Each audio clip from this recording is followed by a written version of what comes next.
Good afternoon. The meeting is hereby called to order. Melanie, can you take the roll, please? Here. Here. Here. Here. Here. Thanks very much. If you would please rise if you can and join me in reciting the Pledge of Allegiance. I pledge allegiance to the flag of the United States of America and to the republic for which it stands, one nation, under God, indivisible. There we go. Once again, good afternoon. Welcome to San Francisco Bay Ferry's Board of Directors meeting. This monthly meeting is being conducted in person and by video conference, and it's being recorded. To reduce background noise, all video conference participants will be joining the meeting in listen-only mode and muted during the discussion. SF Bay Ferry welcomes comments from the public.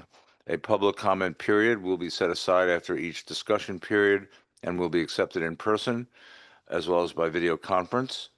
Video conference participants wishing to speak are requested to email your name and item number that you'd like to comment on to boardofdirectors@sfbayferry.com. If you're unable to send an email, you will be given an opportunity to speak on the item after those who have signed up. So thank you. Thanks. We have a full house here on our board on this day that has a little bit of rough weather. About 10 or 12 years ago, we were looking at the Bay Area Council, thinking about working with then Senator Feinstein on doing a measure to protect San Francisco Bay, especially the wetlands around the bay. And we decided to do a study to sort of show the damage that could take place in a rare storm. And so we did the study, and what we found was we had help from a number of leading meteorologists, and I think a couple of them from UC Davis, and they thought they coined that. Maybe it wasn't really coining a new phrase, but they stated a phrase that I hadn't heard before, called what's the name of the thing? It's called now I've lost it. What's it called? Sorry? Atmospheric river. Thank you. An atmospheric river. Whoever heard of an atmospheric river? So they said there was an atmospheric river, and that was a very rare storm that occurred in California every maybe couple of decades and could do a lot of damage. And so that became the term at a time that I hadn't heard of before and couldn't remember a second ago. And but now that's what we're having today. So it's what's happening today, we used to call, when I grew up in New York, rain. It's going to rain tomorrow. And maybe you should bring an umbrella or something. But now it's called an atmospheric river is going to hit California. So, well, what's the weather supposed to be tomorrow? Oh, sunny. It's nice. So anyway, probably not that important that I mention it. But it's on my mind. What I did want to say, hopefully it hasn't deterred our ferry service too much today. What I did want to say is you might have read that I'm leaving the Bay Area Council as of the end of the year and joining California Forever, which is a huge project in the Bay Area in Solano County. That's a very exciting opportunity to address housing and jobs and affordability and shipbuilding, which was really the thing that sort of drew me to it. And my hope is that that we'll be successful with this project, and the next generation of SF Bay Ferry vessels will actually be built there in Solano County, either at that site or another site, but somewhere that this will actually create a shipbuilding opportunity in the region. That's a really big part of the plan. So that doesn't change my status here at the board of SF Bay Ferry. So I plan to stay here and do a lot of the other things that I'm doing. But after 21 and a half years at the Bay Area Council, I thought it was probably time to try something else. So I'll be trying something else, but definitely staying, very, very dedicated to making sure our ferry service, which is always on the rise. And, we're excited to christen our next vessel. This is already here on this coming Monday, that will just keep growing and doing better and better. So very, very exciting. And thank all for joining. And I'll turn it over to our vice chair. Wonderful. Thank you. Good afternoon, everyone. Thank you for joining. I'm going to piggyback on the remarks of Chair Wenderman. First and foremost, I did happen to catch some media this morning that profiled the SF Bay Ferry. The reporter was stationed at the ferry building, was catching ferry riders as they came off the Vallejo ferry, as a matter of fact. And so that was terrific to see. Lots of kudos coming from the passengers. They were all, frankly, quite relieved not to be driving today. And I think, to quote one of the riders, he mentioned that the best part about riding the ferry was not having to drive. This followed immediately the map of the Bay Area that showed flooding and crashes everywhere, not the least of which is on my own commute. So I'm happy to have made it here, thanks to Caltrain. So my kudos to our wonderful commuter ferry or commute system in the Bay Area. Days like this reminds us why it's so important to have those systems and to invest in those systems, which we'll be talking about, I suspect, a lot in the next 12 months. So thank you to all of the crew and all of you who showed up today, despite the weather, to make sure that our clients can get to where they need to go as effortlessly as possible. And to make sure that ride in particular was a smooth ride, because I know as it goes past Alcatraz in particular, it can be a little fun, as we would have called it, an e-ticket ride. So thank you for that. I know I'm not the first, but I definitely want to congratulate you, Jim, for your new role. I've known you long enough that this is going to be, I think, the third or fourth time that I've seen you change roles, and this is incredible to see. It's a really important venture that you're going to, and I had a front row seat once upon a time on a briefing for how China was building out their new port city just outside of Shanghai, which seems like it was yesterday, was now probably almost 2 decades ago, and that was really interesting. And I think we can do way better. And I hope that, and I know that transit-oriented development will be a key attribute of what you all will achieve. So kudos to you. But more importantly, when I reflect, and I know you've been articulating to any number of forums, kind of what has been accomplished in your tenure at Bay Area Council. But when I think of where you and I have overlapped in our respective roles, it's just really monumental. And really incredible. I remember what Bay Area Council was before you joined and what it became in your tenure, and what all you all have achieved. And I really can't thank you enough for making that happen, and the incredible team that you've assembled to do that. And I am looking forward to watching them excel as you move forward into your next role, and wish John Grubb all the best as he steps in behind you, and wish you all the best. And we look forward to supporting you in that role and partnering with you in that role. So kudos to you. Yeah, thanks very much. I remember that trip we took to China way back when, around 2006, and It's woke up in the morning, and we, it was the first meeting that we did on the trip, and we took the ride. And apparently in China they had decided that Shanghai should have the biggest port in the world, or maybe Shanghai decided, and so they decided to build that. But the problem was they didn't have any water in Shanghai, so they had to go way out into the ocean in order to find it. And they found an island out there that was like a fishing village island, and they Hard rock. basically took care of that. And they built this incredible port. But the problem was it was 30 miles off the ocean. So in order to build the biggest port in the world, they built the biggest bridge in the world. And we crossed over that bridge and met with those folks, and we looked out into this massive port, and we said, where are all the workers? Where are all the people? And well, it's automated. There's a few people up with a laptop somewhere moving containers around. So, I'm hoping for all of us. I don't know that we want to do exactly that, but I'm hoping we can really commit as a state again, to building infrastructure at scale, whether it's rail systems or expanding, our zero emission ferry systems, or whether it's building new schools and, modernizing universities and building wind turbines out in the ocean. And, the big kind of projects that we were known for doing in California. We really, at one time, we were the defining place, I think, in the world for building modern infrastructure. The California Aqueduct, the biggest water project in history.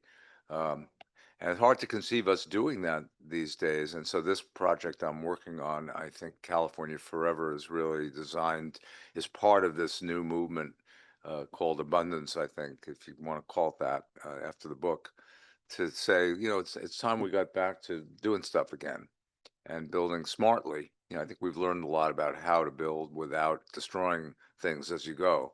There's a lot of brakes got put on us as a result of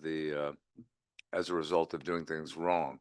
And now I think we learn a lot about planning and about architecture and about the environment and sustainability, where we think we know how to build things in ways that can be, can help society from all angles in the future. And certainly hope this project, maybe unlike the one in Shanghai, and I don't know that much about it, but that we can really double up on the employment benefits that a project like this would have. So there's really providing people not only a chance to live in a house that they could afford, but also to be part of a community in which they can work and not have these, terrible commutes and so forth. And so it's very, very exciting. And, thank you. You get to be a little reflective in these times, I guess, and you helped do that. So I'll turn it over to Pippin Duke. Thank you, Chair Wonderman, and congratulations as well. Excited to see you more often in my home county, since that's where this project is located, and eager to support the efforts on shipbuilding locally. And I also wanted to share that over the weekend, we had the dredging project for the Vallejo terminal, and I believe that's the last dredge before we do the reconfiguration project, so that's exciting. And it seemed to be very smooth. The transition to Mare Island is the main port of service. And it was funny, I got a lot of text messages from people that were hoping it was some sort of a development project happening on the waterfront. But it can come, so we'll see. But it seemed to go very smoothly. So I'm eager to hear from staff if there were any issues with the service, but it seemed to go very well. Thank you. Director Alba. Thank you so much. Yes, first off, big congratulations, Jim. That's fantastic to have this visionary in such a visionary role. And I think that's been one of the highlights of being on this board, the vision that this crew, this staff, and this board continue to bring, while still being rooted in all of the constraints and realities that we're in. And so having Chair Wunderman in this position is fantastic for the future of the Bay Area and the mega region. And just knowing that hopefully the best technology will be developed right here in our backyard, our regional backyard. And that we continue to evolve with the times and just keep an eye on making sure that we're balancing everything that we want to do with the resources that we have, and also finding new resources and partnerships as we're moving along, and all in the name of sustainability and collaboration and partnerships across the region, and really thinking about what's best for the Bay Area and California as a whole. So thank you so much, Jim, for taking on this position. It's such a pleasure to see you continue to expand your horizon and continue to grow with region. So thank you. Thank you. Really appreciate it. Mike? Just to say congratulations on your new position and look forward to your continuing leadership here. Thank you. Thanks very much. And let's turn it over to our executive director for the staff report. Yeah, thank you, Chair Wonderman. I'll add my congratulations to the chorus here. There's always been a great nexus, I think, between the expertise that you've brought to the Bay Area Council and the expertise that you bring to this board. I'm just glad that that nexus is going to continue. More importantly, glad you're staying on this board in your position. So looking forward to seeing what the future brings. We have a series of reports to cover here. I'm going to start by inviting Cam Bachman up to talk about our latest emergency response exercise. Cam's just done a tremendous job elevating our game when it comes to emergency preparedness, and he's going to talk about his latest efforts to do that, which is really a group effort. It was great to see the whole team involved in this latest exercise. Yeah, it was great to see. Good afternoon, Board of Directors. Cam Bachman, Emergency Response and Safety Analyst here. Here to give a quick report out about our functional exercise that we did back in October 29th at Central Bay. It was a good morning of exercise play, and we got a lot of really good experience and learning in. So one thing I'd like to say is that we had an agency record for participation in the exercise. We had over 90% of our staff report in person to Central Bay to get hands-on experience with an EOC activation. So we had over 35 people in the room participating in exercise play, and it was great just to see that physically, everybody there in person working to step our game up a little bit. And then some other notes based on previous year's feedback. We worked closely with our contractor AECOM to design a constructive no fault exercise. So we really wanted to create sort of an environment that's conducive for learning and a place where people can feel comfortable asking questions instead of one that feels like a rigorous test of our current skill set. So we worked really hard to design an exercise that was laid out that way where folks could feel comfortable asking questions if they weren't sure what they're supposed to be doing. So that way they could be better prepared for next time. The exercise scenario focused on initial incident response after a catastrophic earthquake. So that included standing up our emergency operations center at Central Bay and internal coordination during the first few hours after an incident. One of the main things that we wanted to get out of this was testing our virtual emergency operations center platform, being our central tool for communicating during emergency. So this would allow us to act as an agency and as an operator to respond to an emergency, even if we're geographically dispersed, which is pretty likely unless the incident is on a Thursday afternoon like today. We're usually spread all over the place, and we want to be able to continue to communicate and coordinate, even if we're not sitting in the same room together. So it's really important for us to test that capability, and it worked really well, and our staff got a lot of hands-on experience using that platform. And speaking of our operator, for the first time, Blue and Gold Fleet operations team participated in our exercise. That was really key for me.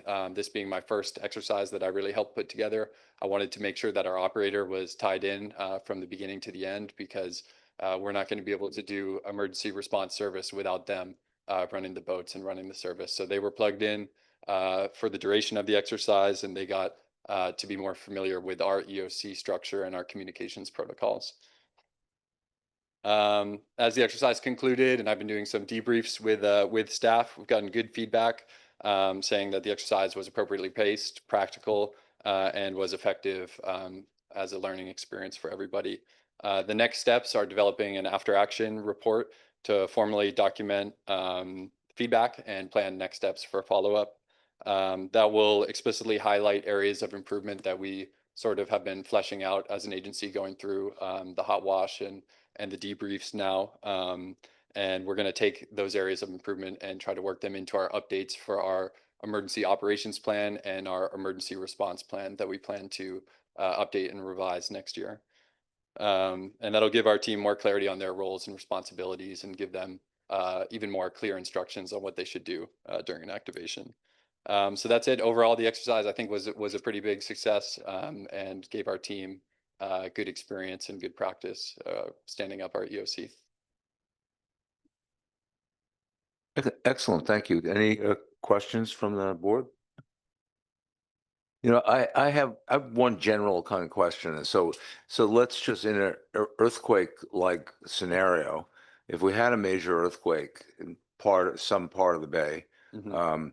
in which the result was that we really very quickly needed to get people out and across the bay. Mhm. Do you think at this point we would have, working with the Coast Guard and the other agencies, we'd have the ability to quickly do that? Or do you see that there would be obstacles to getting that to happen? Specifically the tendency to shut things down versus open things up. How do you see that rolling out? Yeah, I believe there's a bit of a push and pull, like you alluded to, with the tendency to want to close things down, make sure things are safe before we start loading passengers onto our terminals and onto our ferries. But I do believe after a brief window of assessing our vessels and our terminals, and also coordinating with our partners at the Coast Guard and at the state and at the cities and at the county level, we would be able to stand up a response relatively quickly.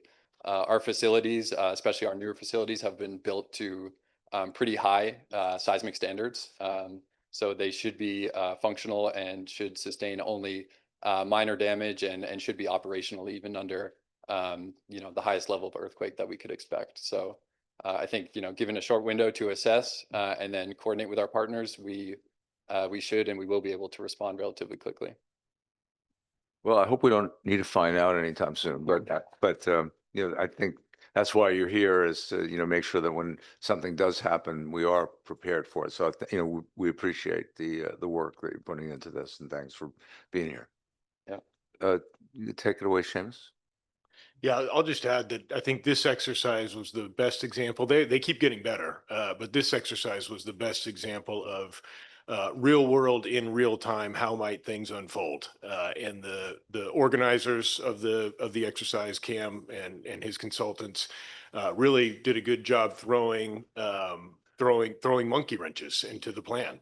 Letting us know that the initial plan isn't going to work out, because we learned that this terminal isn't actually available to provide service to. And so what's the backup plan? How quickly can we put something like that together? And the team, just observing them, did an amazing job going through the motions and very quickly figuring out how to accommodate those needs in real time. They kept me busy fielding calls from upset board members not wanting to know what we're doing, for the record. So that was my role. We'll move on. You have financial statements in your packet. Happy to answer any questions that you have on those, but we do first have a couple of reports on the legislative front, particularly on the state legislative report. Lauren Gallardi is going to give us a briefing there. I believe we have our state legislative advocacy consultants here to give us a more comprehensive report on the progress that we've made and what we might see coming up in the next session.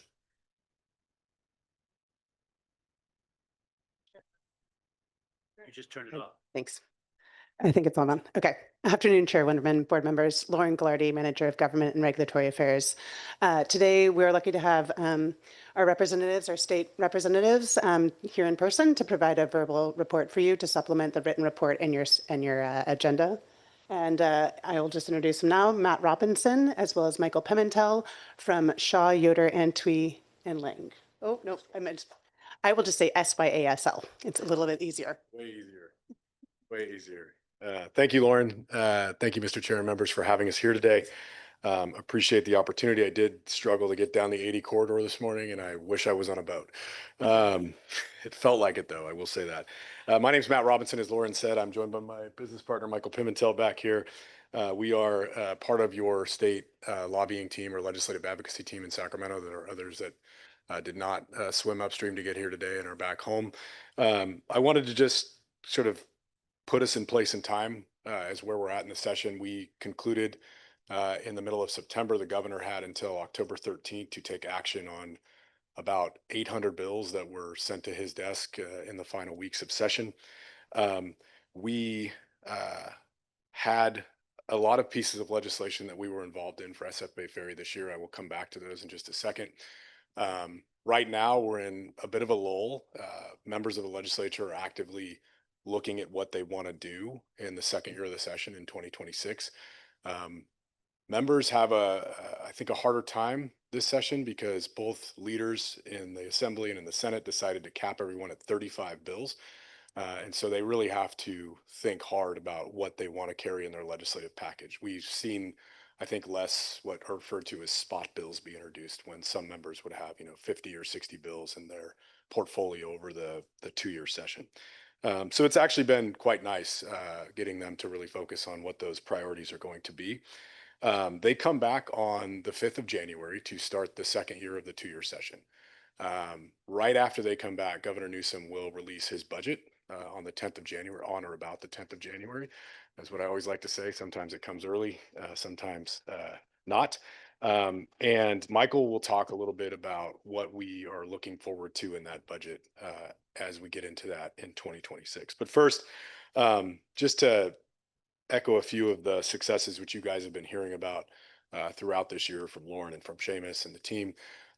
We fought pretty hard in the regional measure. I know that was the talk of the town for months, going back to last year's bill by Senator Wiener, and then again SB 63 by Senators Wiener and Harrigan. I think, with your team, met quite a bit with the transportation committee chairs, with Senator Wiener, with Senator Harrigan, and really made the case that we need to have a line item in there for SFA Ferry. And when the bill left the transportation committee and the Assembly, those meetings with Assemblywoman Wilson paid off, and we actually had our own dollar amount identified in the bill at the end of the day. And so that was I think, a pretty big success, was getting elevated into sort of the list of those other regional operators, so that we knew what we were getting from that measure and didn't have to rely on the county's return to source. The other thing that we started a few years ago, revisited this year, was the CEQA exemptions that are out there for transportation projects and clean transportation projects. The last iteration of this, which we saw the California Transit Association sponsor along with the Bay Area Council and Spur and LA Metro and other agencies, we sort of set the foundation for some statutory CEQA exemptions that will benefit the ferry system. We begin with, let's zero emission our terminals, is how I'm going to phrase it. But what we couldn't do in that first go round was actually get the facilities exempt, meaning the terminals themselves. And so Senator Wiener provided an opportunity to us this year, SB 71. We were able to get that language in. We had to take a little bit of massaging language to keep the ferry terminals in there, but we are there. The bill was signed by the governor. There are 2 terminals that we can't use that body of law to interfere with what's already underway. They've already begun their CEQA process. But for refurbishments, new construction beyond those 2 terminals, that bill could help immensely as we look to expand the ferry service. And then finally, cap and trade. SFA Ferry has relied a lot on the Transit and Intercity Rail Capital Program. They get operating funding out of that bucket of funds. It was a bit of an unknown what was going to happen with the overall cap and trade extension plus the greenhouse gas reduction fund revenues. We saw Governor Newsom in his May revise really just plant the flag for high-speed rail and CAL FIRE, wildfire response and recovery, and sort of left everything else to the legislature to figure out. That was a concern of ours because transit and transit-oriented development, relies so heavily on those funds. We were a bit nervous. And so, through SFA Ferry and the California Transit Association, Seamus Murphy's a member of our executive committee. They gave us the direction to go out and fight to lock down those funds for transit. And we were able to do that. The program is different now. It's no longer the percentage off the top that goes to housing and transit and high-speed rail. There are identified dollar amounts, and what it has done is create sort of a waterfall effect. And I don't know if it's in the board report. We kind of describe that in the table, but basically you have sort of first out money, high-speed rail, legislative discretion. So that's $2 billion. And then you start to get into these guaranteed amounts for these programs. TRCP is $400 million. The Low Carbon Transit Operations Program, which is the operating side of things, we get a piece of that. That's $200 million. All of these are above their historical averages. The rub is that we have to have a pretty high revenue scenario in cap and trade, $4.2 billion every year if we're going to hit those numbers. If it's less, it's just proportionally reduced across a lot of the programs that are in kind of that third bucket, including ours. So fingers crossed, now that we've stabilized this market, now that we've extended the program through 2045, everything will be hunky-dory. We saw those auctions really performing at that level or above it right up until people weren't sure if the legislature was going to keep it around. And we saw some dips, but things have started to trend in the right direction. So we're optimistic. We've gotten commitments from the legislature, from our champions, that they are willing to sort of revisit these numbers if the bottom falls out and we're stuck with no money for transit, which would be horrible when you're trying to reduce greenhouse gases in the state, as you all know. But time will tell. And so as we look ahead to some of the things for next year, that's one of them, is just kind of reviewing that cap and trade program. Michael's going to talk about a specific piece of that we're all kind of wondering how it's going to happen as the legislature dusts it off in 2026. And then there was a bill that we had supported initially, SB 79 by Senator Scott Wiener, which dealt with transit-oriented development around our stations and being able to increase densities in certain parts of the state. Ferry terminals were originally in that bill. They were removed kind of in 0 hour in order to get enough votes to move it forward. We've already begun conversations with the senator's staff to see if there's a way to work back in that authority around some of our terminals. And so we've begun that effort, and I think we're hopeful that we will continue to have an audience with Senator Wiener as he brings forward what we understand to be a sort of a cleanup bill in that space. And if not, we may look at other authors that would be willing to take this on our behalf. And then finally, I'm going to stop there and just say, the budget situation, as I started out with, continues to be a bit of an unknown. And Michael will give you some detail on what we expect to happen, and frankly, what I think SF Bay Ferry and other public transportation agencies throughout the state are really going to have to be moving in the same direction on next year. So once he's done, we're both happy to take questions. Mr. Chair. Thank you, Matt. And Director is going to be with you this afternoon. And so Matt touched on cap and trade, touched on in particular what that program will mean for transit funds prospectively into what will be the next 20 years. But I do want to take a moment and take a bit of a look back on an effort that was waged by the transit industry, helmed by the Transit Association, Bay Area Council, Metropolitan Transportation Commission, among others, in 2023 to deliver what became Senate Bill 125. SB 125 ultimately delivered $5.1 billion in funding for capital and operations to regions across the state for investment in their local and regional public transit systems. That $5.1 billion investment package is one that disperses the funds and requires appropriations over a 5-year time horizon. We are now completing the third year of investment from that program. We have 2 years going forward. And so relative to those 3 years, this year's budget included the planned investment of $1 billion for the formula-based transit and intercity rail capital program. That means that that segment of that $5.1 billion total has been fully appropriated. That means that of the $5.1 billion in total investment, 87% has been appropriated by the California State Legislature, is in the hands of the regional entities, and can be allocated to the agencies. The remaining balance of those funds, which totals about $690 million, set for appropriation in this upcoming fiscal year and the fiscal year that follows, still needs to be appropriated. And so when we look out at the budget landscape and we consider now the renewed capacity for cap and trade, the central focus for the industry and the agencies will be the receipt of those dollars and making sure that the commitment of those funds is actually followed through with an appropriation. And so when we look at cap and trade, we see that there is some capacity that's been identified for legislative priorities. They've identified $1 billion that they would look to use for any variety of purposes. The remaining balance of that $690 million, that's $230 in this upcoming fiscal year, $460 million in that following fiscal year, will have to come from that portion. And so you can imagine that in a difficult budget environment where oftentimes the legislature is looking to move things from the general fund into the greenhouse gas reduction fund. That's the cap and trade dollars. There's going to be some increased pressure on on that account and create some challenge.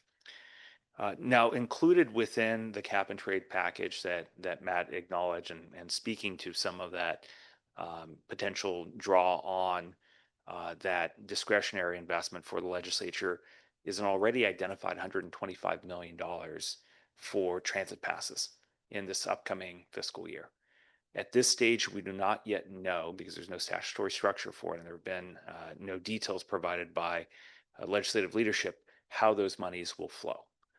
One of the efforts that will be underway in this upcoming year, again led by the Transit Association, will be to help establish a statutory framework for the disbursement of those funds, to ensure that those funds are distributed in a way that is equitable, that reaches all of the regions, and that does no harm.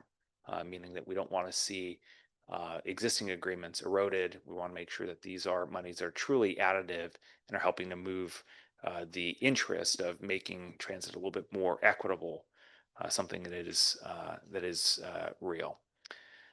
Now, there are two things that I'm going to close on. One is relative to the budget. You know well that in years past, we've led an effort on your behalf to establish a sales and use tax exemption for the purchase of zero emission ferries. Our effort, which made its way to the governor, was ultimately vetoed. And so in this upcoming year, one of the efforts that will be underway is to see that tax exemption move forward. It's going to look potentially very different than in years past, and that is because the bus agencies, which have had in place for several years now a sales and use tax exemption for their zero emission bus purchases, are set to lose that sales and use tax exemption at the start of the fiscal year. And that is because of the fiscal challenges that the state has been facing, the concerns that the state officials have around the status of the general fund. And so what that means is that now there's a converged interest between the bus agencies and this ferry agency and the other two ferry agencies to try to see this move forward in a way that is more holistic. And so recognizing that when we've seen other sales and use tax exemption bills move to the governor, whether it's the bill that we led on your behalf or others have been led by other organizations, the governor has now put out what is fairly routine language talking about an agreement on the budget, the desire to not erode the agreement on the budget, and his encouragement to move through the budget process. We will be moving through the budget process, and that will be something that would likely take the form of what we call a budget trailer bill. It's policy to implement means of the budget. Now, as I close, I do want to touch on one effort that several of us in the room are actually deeply engaged in. I'll look to you, of course, Mr. Chair, but then also Seamus Murphy, myself, on the Transit Transformation Task Force. And so this Transit Transformation Task Force was the second part of the SB 125 bill that was passed in 2023. Yes, there were monies that were provided. There was also a desire to establish some form of accountability on the agencies and to set out a path forward for long-term financial and operational sustainability. That task force convened in December of 2023. It just concluded its work on September 30th, 2025. The outgrowth of that is a report that analyzes the state of the industry across a variety of fronts, and then that proffers a series of recommendations to carry transit agencies forward. That report of recommendations was set to be delivered to the legislature on October 31st. It's a bit of an administrative delay from the California State Transportation Agency. Has not yet been submitted to the legislature, but we expect that it'll be submitted in the coming weeks. And what that will do is outline proposals that could become statutory changes, regulatory changes, beginning as soon as 2026. Of course, you'd have to see bill authors take up ideas, run with them. There are going to be a few areas where the industry may rally around certain proposals and move them forward. Areas of distinct interest for the industry, long-term funding, recognizing, yes, we've got to address the short-term fiscal cliff challenges that this region faces, but also, too, looking to build long-term funding support for the agencies and their services. And then another area, though a bit more arcane, is development, or rather reforms to the Transportation Development Act, which governs performance metrics that govern disbursement of transit dollars here at the state level. So I'll conclude at that point, and Matt and I are happy to take any questions you might have. Did you have a question?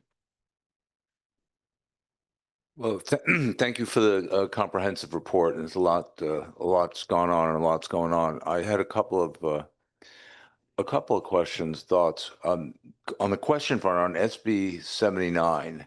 So we got, we were part of, I think, a tier of organizations that got pulled out last second, as you said, in order to, have the votes available for Senator Wiener to move that bill through. I was disappointed about that. Bay Area Council was a sponsor of that bill. It was kind of a cool day in my office when I found out about that. So what caused us to, so were we pulled out because there was consternation about having ferries in, or were we pulled out because we were part of a group of transit organizations and we got caught up in a tier with others and it was just too much, because there were buses and there were other types of systems that people didn't feel it was appropriate to have transit-oriented development enabled in those areas? What was the cause of us coming out? I think it was a little bit of both, but I would say more the latter point. I think one of the things that we proffered towards the end was, let's try to tighten up the terminals that we're talking about.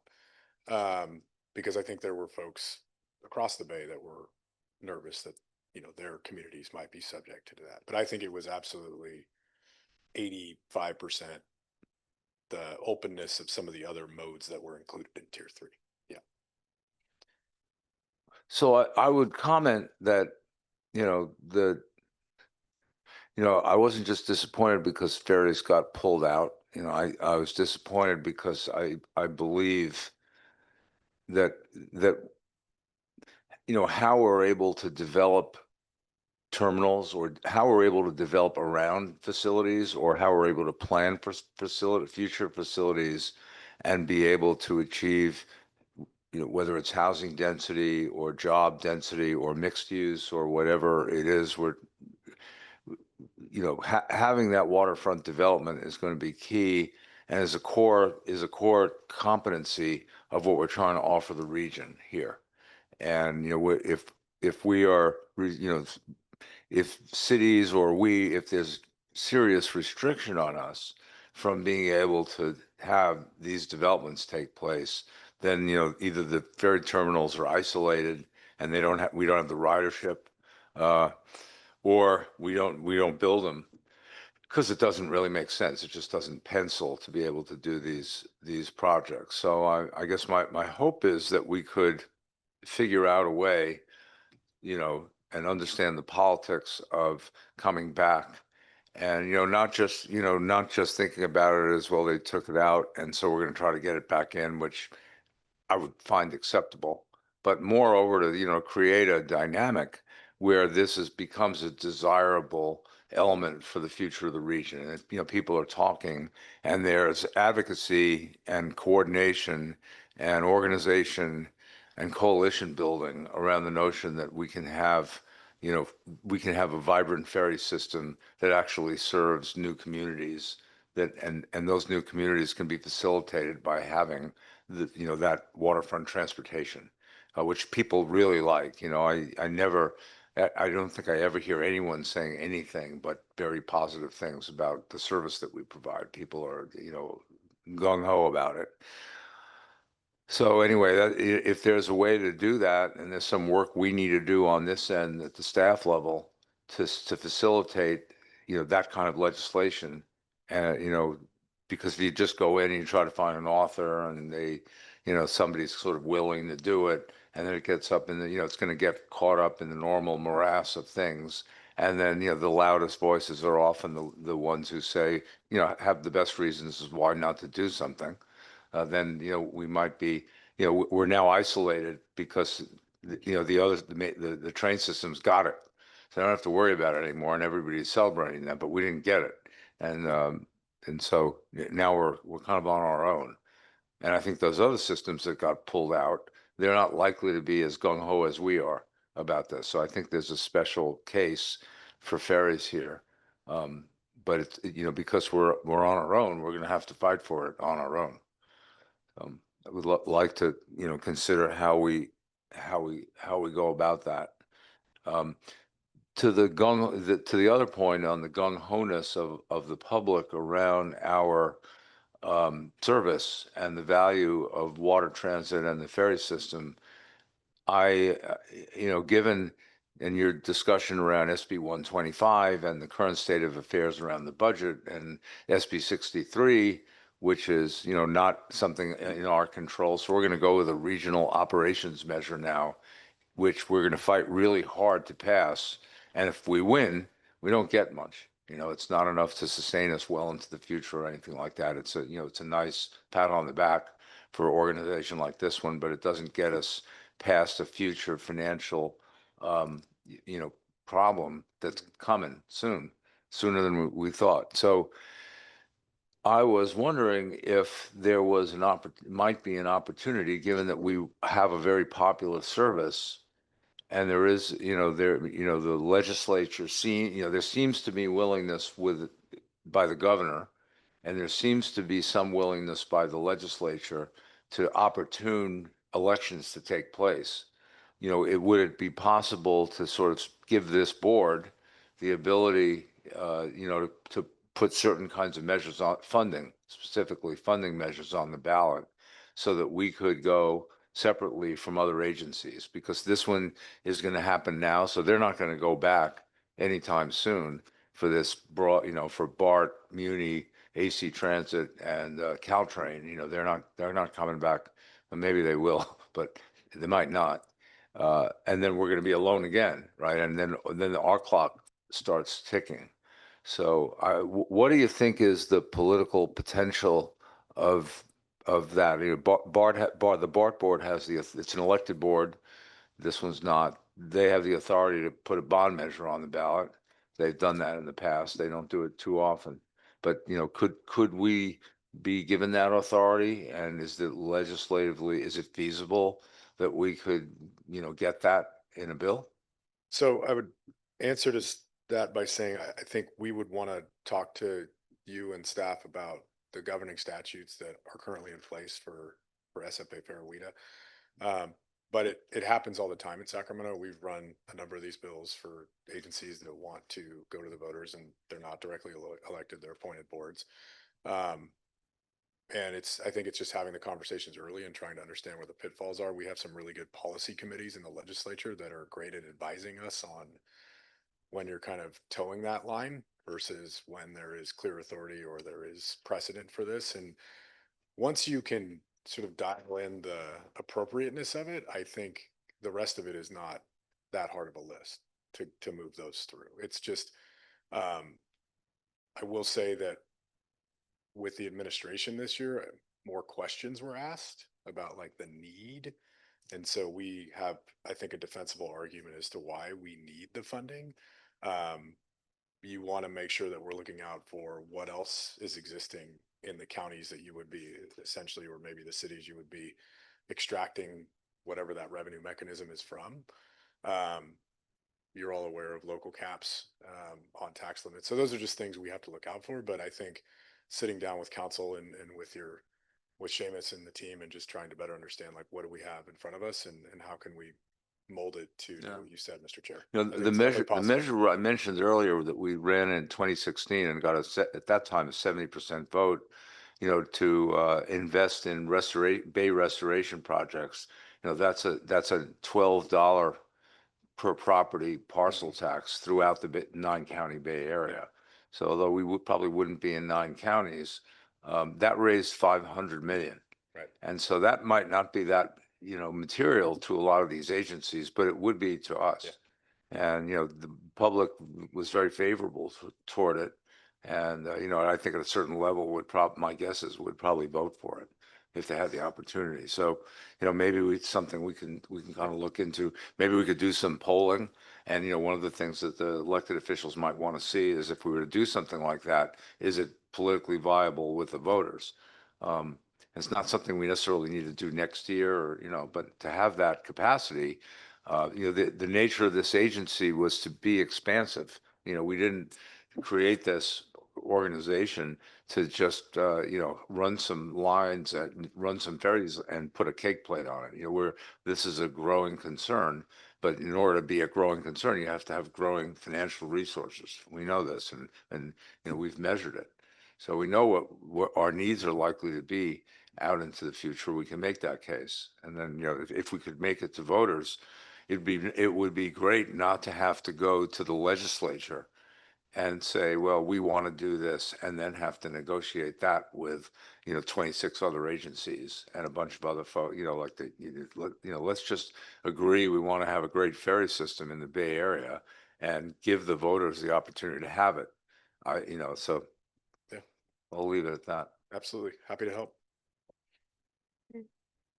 Yeah, I just wanted to add to your comments about the ferry terminals being part of the transit-oriented development. In particular in Vallejo, we have a lot of available land to develop all around the terminal. We are about to embark upon an update to the waterfront development specific plan. And that was last done 20 years ago. And the only thing that got developed in that plan was the first phase of a parking garage. So it'd be really lovely to have more tools in the tool belt to make sure that we are actually able to implement a plan that gets developed in the next couple of years. So anything you can do, anything we can do to support that, please let us know. There's, and I don't want to get out ahead of myself, and without having it in front of me, I think there's a way to, if you're local, through your local land use planning process, you can opt to put those back in. So let me run that to ground and I'll share it with staff. Yep. Thank you. Jessica? No. One other point is, a few years ago, when we went through the process, and it was quite a process on Regional Measure 3, and that was a case where the politics added up for the ferry system to have a sort of a favored status with the legislature. Part of that was, the Bay Area Council we were pushing really hard for it. We were very focused on it. But equally important was that Assembly Member David Chu was, declared himself like a really major ferry advocate. So I know, Transportation Secretary Wilson is very favorable. There may be others, but, we need some champions who are willing to really go to bat for this and see this as being a real priority within all the stuff that they deal with all the times. And, so much of it seems problematical. There's so much pressure on the system that, I think sometimes, we're not thinking really proactively now about the future of transportation in the Bay Area. We were thinking about it a lot, and now we're like in defensive mode. How do we preserve the operations, and what's going to happen if we don't pass this measure, and so forth. So, ferries might be a ticket sort of to even the bigger questions of, what's next for rail, what's next for, express buses or other newer systems that are coming online that we might be able to implement. Jim, I do. Good.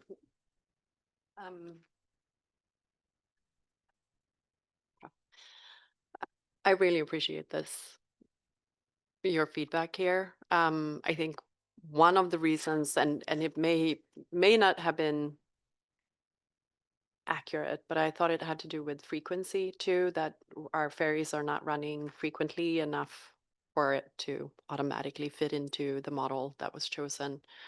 Back to the fact that those who depend on the ferry, they know they know that the system is reliable. They adjust their schedule in order to make the ferry work for them.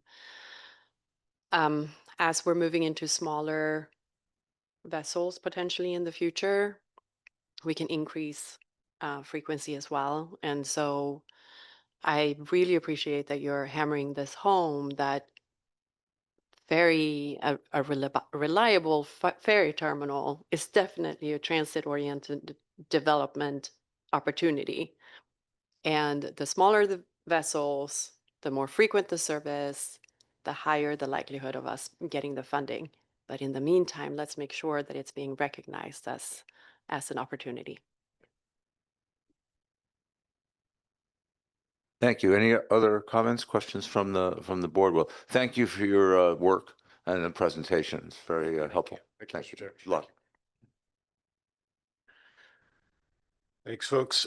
Next, wanted to have Gabe Chan provide us with a ridership report.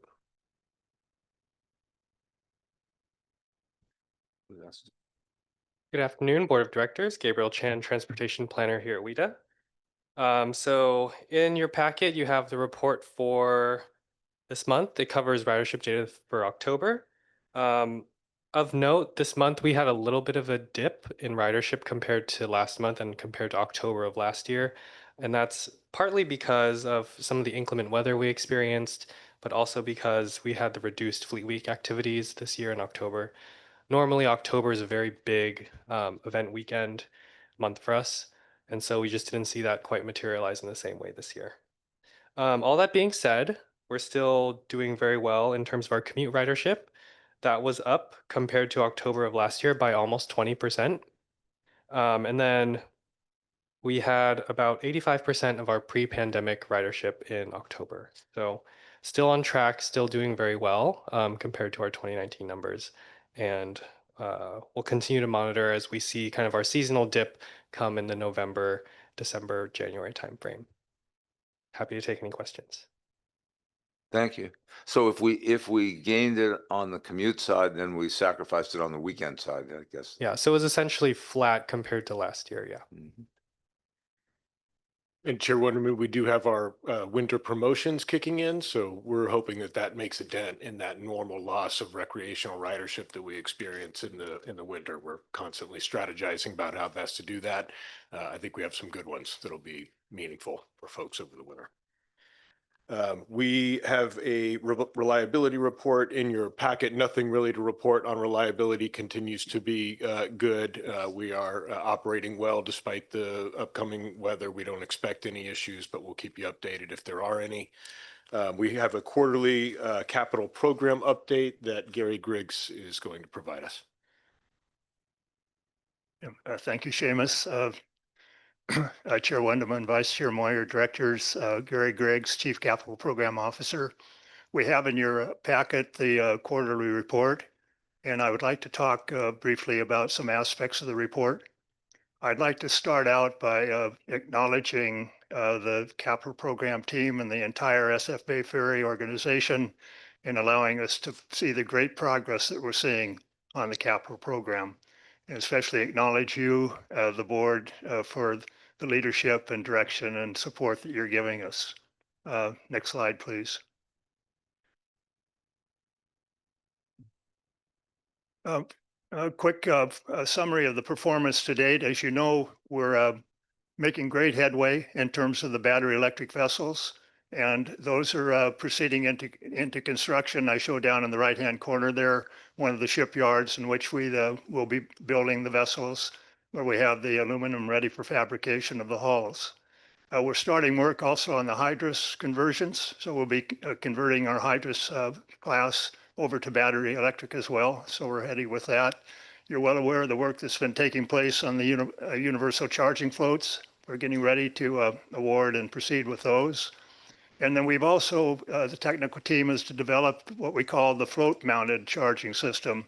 And this is a very unique way and a simple way of converting our existing facilities into charging floats, basically. So nowhere near as extensive or complicated as we're doing with the universal charging floats, but a great way that we're going to be able to convert, for example, the Treasure Island and the Mission Bay floats into full charging floats. We've done some additional battery testing in Sweden through the battery supplier and very successfully accomplished. a big part of demonstrating the capability of the program.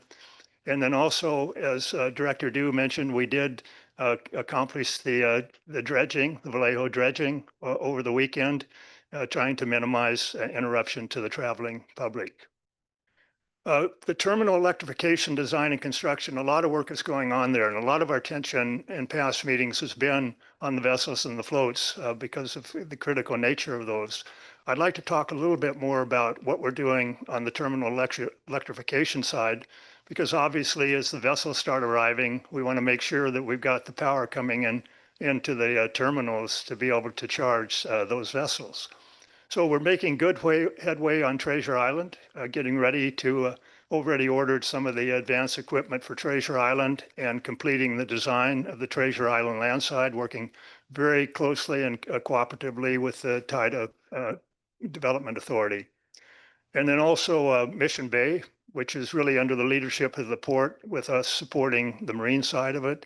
That's proceeding very well, getting ready to go out for construction as well. So we're making great headway on phase one for the Treasure Island and the Mission Bay projects. Seaplane is another project that we're currently advancing. We've passed the 30% design phase, working very closely with the city of Alameda. So we're happy with the progress of that. One of the challenges we have, and I think everybody's aware of, is that the utilities are pretty stressed right now. As everybody is electrifying, as you see data centers coming on, you see AI coming on, one of our challenges is working with the utility companies to make sure that we can get sufficient power to our terminals. We've had good luck in terms of Treasure Island, where we need about 1.3 megawatts. We've had good luck at Mission Bay, where we have 1.5 megawatts, and it looks like Alameda is going to be able to provide us the 5 megawatts that we need for Seaplane. The challenge is on downtown, and I'd like to talk a little bit more about what we're doing downtown. And next slide, please. So downtown, we call this the extension cord. So it's quite a reach going from the PG&E substation located down at Fremont and Folsom. We're tapping that and taking it all the way over to what's known as Seawall Lot 328. You can see there in the red box close to the Bay Bridge. And then you'll see the red line coming across there is basically what PG&E is providing. And we had a lot of challenges to try to find sufficient power to bring in. We finally were able to find from PG&E that they could provide us the 10 megawatts we need in San Francisco. Unfortunately, they have to provide it at a voltage above what we would like. It's at 34.5 kV voltage. So we take that over to the Seawall Lot 328 there by the bridge. We step it down to 12 kV, which is the service voltage that we need for our operation. And then we take that all the way down to the terminals along that yellow line. And as you would expect, there are a lot of interfaces to be dealt with there in terms of crossing the Muni tracks, for example, on Embarcadero, the resilience program that the port currently has underway. So quite a number of challenges of proceeding down that way. But one of the other challenges we're having in terms of working with our partners at the port and at the SFPUC in particular is that the PUC was not able to provide the power and the time that we needed to start our operations. As a result of that, SF Bay Ferry has taken on the responsibility of managing the design and construction of that portion of the project. And we're continuing to work with the PUC as to the roles and responsibilities associated with undertaking that work. But part of it is that we will be tasked to design and construct it and then turn it over to the PUC. And the PUC will then ask us for a cost of ownership in order to operate and maintain that. Because we as SF Bay Ferry prefer not to be in the utility business operating and maintaining that portion of the project. So we're in negotiation with the PUC about that cost of ownership.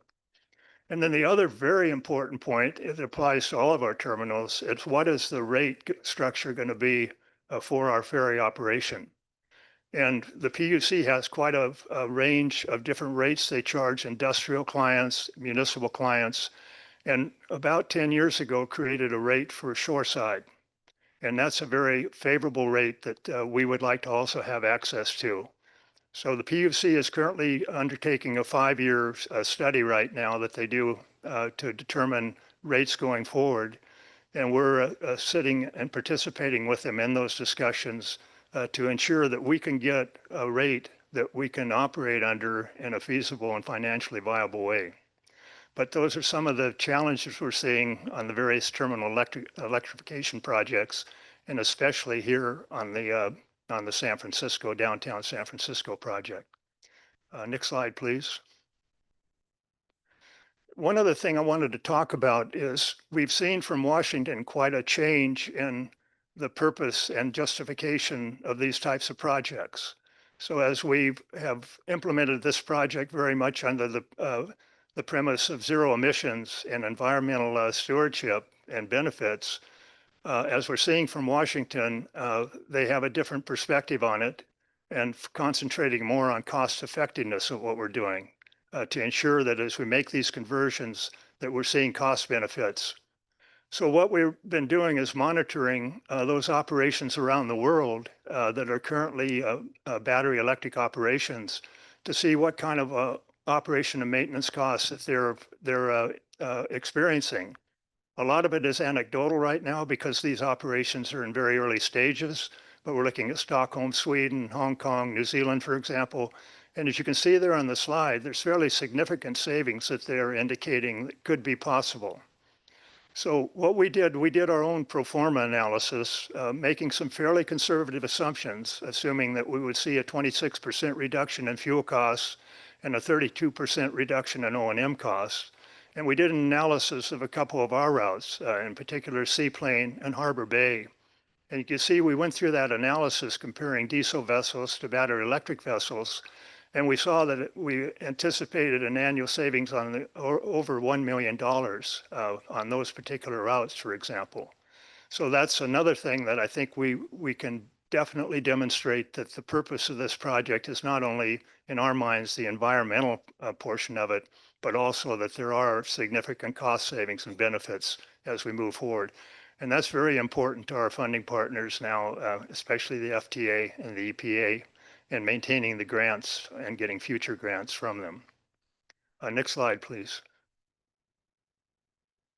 I have in the report shown you the details of our cost schedule performance index, and we're looking at basically actual schedule versus the schedule completion dates and coming up with how we're tracking on schedule. We're showing a schedule performance index right now of about 0.8, meaning that we're a little bit behind schedule. I think you realize some of the challenges we're facing on the schedule side, in particular on the funding side and the market conditions that we're dealing with right now. But we're still showing the same critical paths that are shown on the right side of that chart in the red dotted lines.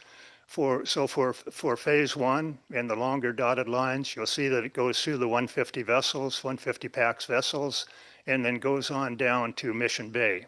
And that's the critical path for phase one right now. That's been holding up fairly well. And then for the phase two, where we start implementing 400 passenger vessel service, you see that going through the 400 vessels and going down to downtown. So just showing how critical downtown is to the startup of our 400 vessel operations. Next slide, please. You have a detailed cost analysis as well. And right now we're early. This is the first quarter, so we're still early in tracking cost performance. We're showing right now a cost performance index of about 1. Again, that's a measure of physical percent complete to financial percent complete. We'll continue to be challenged in that area, and we'll continue to implement corrective action plans to try to keep things on track in terms of the budget. We also set a comparison there of FY 24-25 and FY 25-26, just to show that the growth that we've seen between the two fiscal years and demonstrating the increased activity and accomplishments that are coming forth in the capital program. So now we're involved, the program has gone from about $350 million to about $500 million. So we're seeing good movement in that regard. Yeah. On the chart itself, you'll see the second column, we've indicated a column related to committed funding. So we thought it would be good for you to see how the funding lines up with the current estimated budgets. And as is always the case, we do have some funding gaps that we continue to work to fill. And then the final column in the chart is really for the projections going ahead as to what we anticipate the projected costs will be based on the cost performance index. So I'm hoping that you find that chart useful in terms of seeing how we're performing on the cost side. Next slide, please. We had our quarterly risk management workshop to continue to track what we see as some of the major risks on the project. This is basically based on what we call the heat map, where we look at probability versus impact on the various elements of the program and basically scale it into a high risk, a low risk, and a medium risk. And you can see the two high risks there. Funding uncertainty continues to be designated as a high risk for obvious reasons, and cost escalation as well, as we've been experiencing in the current market conditions, which seem to be improving. So we're hoping to see less risk in that area. We did have a couple of changes in our risk of characterizations and levels, as I show by the down and up arrows. So we think that in terms of operating cost escalation, which relates to the earlier discussion I had about the benefits of going battery electric, we've seen what we think is a reduction in the risk level there. In terms of stakeholder support, though, we're seeing that that's kind of increasing as we continue to work with the partners on these various projects to make sure that we can work together in an equitable way to accomplish the goal of the program. Next slide, please. In terms of looking ahead, we will start construction of the 150 and the 400 passenger vessels. We expect to complete the design of the 400 PAX Hydrous conversion, starting production of the universal charging floats. We plan to award long lead electrification equipment contracts for Seaplane Lagoon and complete the design of Treasure Island. We have some minor work to continue there in terms of the tie to the float.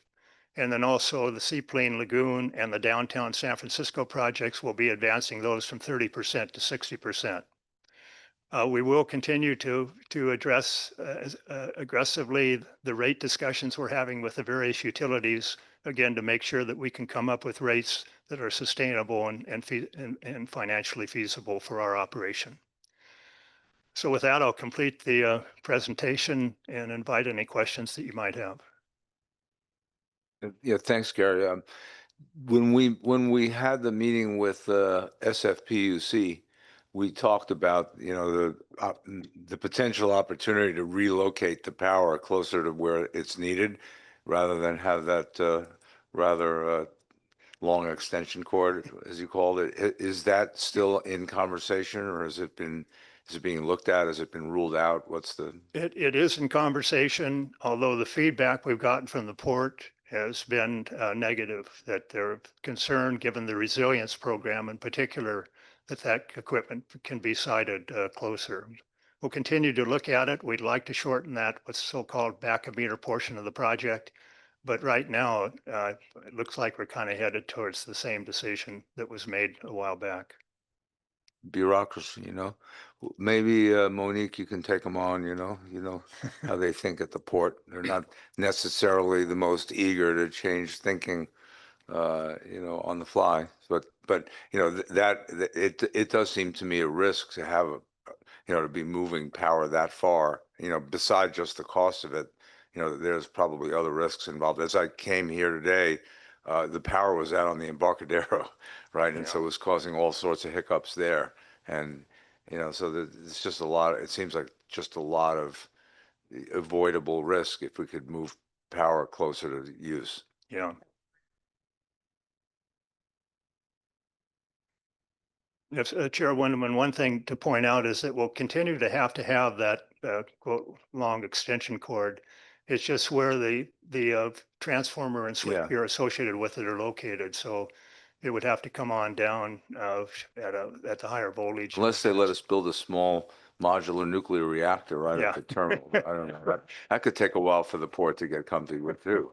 It's I Yeah. need to look and at- the state of California. Yeah. Thank you. It's a good, we appreciate the thoughtfulness of the report. And, I know you're bouncing a lot of balls there, but it's, Yeah. it's great to see the progress that is happening in such a, extensive process, and putting things in play that haven't been put in play here in the country before. I was wondering on the hydrous conversion, has there been a conversion like that? Here and anywhere here somewhere? Not that I'm aware of, no. So yeah, we're again striking out Yeah. in terms of Don't say doing new striking things. out, but I know Yeah. what you mean. Yeah, sorry, wrong term, but we're definitely the ones that are really pushing the industry in this regard. Thank you. Monique? Yeah, I agree with Chair Wonderman, really a comprehensive and uh, cogent report. Thank you very much for that. I will say it's bringing back a lot of memories of doing shoreside power at Pier 27. The extension cord, as you call it, is equally long there, and there are reasons for that. And I'm really not surprised on where the transformer would be located, knowing the geology of the Embarcadero roadway. I think that's probably a wise decision myself, so I'm sorry to disagree with you there. I personally don't want to make a big investment only to see it fail in a large seismic event, which I have my doubts about the structural integrity of the Embarcadero Freeway and Muni itself there. So I would listen carefully to what the experts say. So if you have different experts, I'm happy to participate in that conversation. I am disappointed to hear that there is a controversy or a debate happening on what the rate should be. That should be a no-brainer. So if I can help with that, be happy to. Yes, Vice Chair Moyer, we'd appreciate that. And we're drawing very heavily on what was accomplished back when the commission agreed to create the shoreside rate for the cruise ship terminal. We know it well. Yeah, I know. And so we really appreciate it. And I don't understand why there would be even a hesitation on that. yeah, we're hoping there won't be. And in fact, we're actually hoping as we participate with the SFPUC in the rate study that we may even do better than the shoreside rate, because we think we have not only the arguments that were put forth for the shoreside rate on behalf of the cruise ship terminal, but I think we even have some stronger arguments in terms of what we're accomplishing. So One would think. yeah. Yeah. Well, in any event, if I can be helpful with that discussion in any of the jurisdictions, I'd be happy to. Okay, thank you. Mhm. When Thank you when again we for- met with them, Vice Chair Moyer, they said, they didn't say we shouldn't have the shoreside rate. They said, why do you want it? Well, because it's cheaper. Oh, well, and then the discussion was, well, maybe there's some even better way. So, hopefully that is the direction of things. I mean, I agree with you. It's really hard to imagine that you wouldn't want to provide a ferry system, a shoreside rate when you've provided it, for the cruise terminal. It doesn't really make sense. Yeah. So I don't think they'll do that. Thank you. Yeah, and they're very, and to be fair, I think the SFPUC is very favorable to what we're doing. Yeah. Okay, what's next for us? Chair Wonderman, that concludes the executive director's report. Thank you. Okay, thanks very much. So let's go to the consent calendar. So we have the two items, the minutes from October 9th and the schedule for the calendar year 2026. Any members wish to pull from the consent calendar? If not, we'll take a motion on the consent calendar. So moved. Second. I'm sorry, was that Director Du? Okay. Thank you. We have motion and second. Melanie, can you call the roll, please? Okay, Chair Wonderman, Yes. Vice Chair Moyer, Yes. Director Alba, Yes. Director Du, Yes. and Director Henneberry. Aye. The item passes. Excellent. Thank you. Item 7, approve amendments to fiscal year 2025-26 capital budget. Chair, Wonderman, members of the board.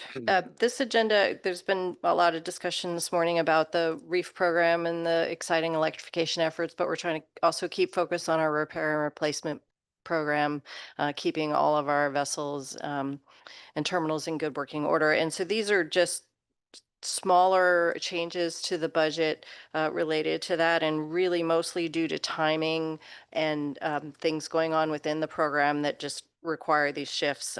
So there's two changes that are related to work not actually being completed in the before June 30th. It's really just like a timing shift between last fiscal year and this year. So the first two were changes to Gemini refurbishments and other engine overhauls. So $1.05 million on the Gemini project to increase the fiscal year 26 budget for that project. And then on engine overhauls and improvements, $1.62 million more for the current fiscal year. The overall projects are not changing. It's just a timing change. And then in terms of something happening actually faster than we thought, it was going to happen is related to the hydrous conversions. Originally, engineering was thinking that those improvements would not happen before the engine project happened, but now they believe it's prudent to have some of these components repaired first. These are non-engine components of the vessel, so that then when the engine, the electric engine, battery-powered engine gets installed, that then everything is done on that project. And so it's a $2.39 million increase in the current year budget just to let that project happen a little sooner than it would have been in next year's budget when we brought it to you. So that's just moving that forward. And then there's just a slight increase to the South San Francisco dredging project related to sampling that had to happen and things that were not anticipated when this was originally budgeted for. It's a small $175,000 increase to that budget, which is most likely going to be mostly paid for by the San Mateo County Harbor District, who we're partnering with on this project. In total, all of these projects are mostly 80/20 federal RM1 projects. It's part of our Transit Capital Priorities program. All of these were already budgeted in that federal program that we use for repair and replacement, and then we just wanted to right size the budget right now because we knew these changes were happening, and we wanted to incorporate them in the monthly report so you could see them happening. So the amendment, in summary, increases the 26 capital budget by $4.38 million and increases the total program that you have adopted to date by $2.5 million, mostly because of that hydrous project that we mentioned. And I'm here if you have any questions. Questions from the board? Well, what for the capital budget, it seems to me, looking at this over the years, it's a little bit of a crapshoot. You do your best estimate, but these are big money projects and timing is a little unpredictable. Would it, legally, could we, or would it make sense to have a 2-year budget instead of a 1-year budget so that we're not, trying to sort of fit a square peg in a round hole sometimes? Is that possible, or are we obligated under state law to provide a 1-year budget? I think it's legally allowed. Yeah. No, the enabling legislation requires an annual budget. Okay, we can talk. Okay, I'm happy to be wrong about that. Yeah. Want to take a look at it, yeah. because I think, a lot of cities have gone to 2-year budgets, and, or maybe it's a plan, it's not a budget, but Right. but just so that we from an oversight perspective, we have a little bit better idea, because of just the nature of, when funds get expended. What we're saying is nothing really changed, but we're changing the budget to reflect, because we sort of have to. So we're just accommodating the budget, not necessarily making any decision that's, that's really material. And so in a way, for the board to be voting on it, is it really a good, is it important for us to do that? I don't mind knowing it, but it's something that could be sort of written in a report that we're moving this project forward, or we're delaying this a little bit, but, having to take those kind of steps maybe. I don't know. We will take a look at that because the REEF program right now is so dynamic and there's so many pieces that we're still trying to fund. It would be a little bit challenging to come up with a fully funded 2-year budget, but we'll definitely look at how that we could give you more insight into that. It's not like you wouldn't have to shift it again. I mean, wouldn't solve the problem. It just might be less of it. Okay, can we get is a member of the public like to vote, like to speak on item 7? Anyone signed up? Nobody has signed up to speak. I didn't think so. Anyone wish to? Because it's a major opportunity here. If not, let's take a motion on 7. So move. Second. Motion second. Can you call the roll, please? Chair Wonderman, Yes. Vice Chair Moyer, Yes. Director Alba, Yes. Director Du, Yes. and Director Henneberry. Aye. The item passes. All right. Item number 8, request for proposal for new ferry operations and maintenance agreement. Yeah, thank you, Chair Wonderman. Tom Hall is going to kick us off with a presentation on how we developed this RFP. Very important step, obviously, for this agency. It was done with a very thoughtful approach by Tom and his team, with a lot of help from folks throughout the organization. I just wanted to provide a couple of comments before Tom gets started to address some of the specific concerns that we've heard about in advance of this meeting with respect to this item. We might hear more of this during public comment, and I think it's important to just address those at the outset. We took this effort on with the idea of preserving what's working really well for our system and looking for ways to improve on things where there's an opportunity to do that. Obviously, one of the things that is working really well for this system is the effectiveness of our qualified workforce and how effective they've been specifically in making us the #1 rated transit agency in the country when it comes to customer satisfaction. I don't think anybody can ask for more than that. We hear compliments all the time. They do their work in an incredibly effective way. We want to make sure that they're equipped with not just the tools to be able to continue to do the work in that way, but also the protections that afford them the ability to do their work in that way. And we've maintained those protections in this RFP. This process will maintain those protections. There are a couple of specific concerns that we've heard about that we should address, and I think I just want to take some of the blame for poor communication here. You think we've tried to communicate effectively with our labor partners in advance of this RFP coming to your attention. We've had several conversations with them. We can communicate something, but I've learned that you don't communicate something unless it's heard and it's understood. So we're gonna try our best to do better at that, and starting right now, I'll just make sure that this is hopefully heard and understood. That one of the things that we've preserved from the 2011 RFP and corresponding contract is the 35% attribution to the price for the proposals that we will collect as a part of this process.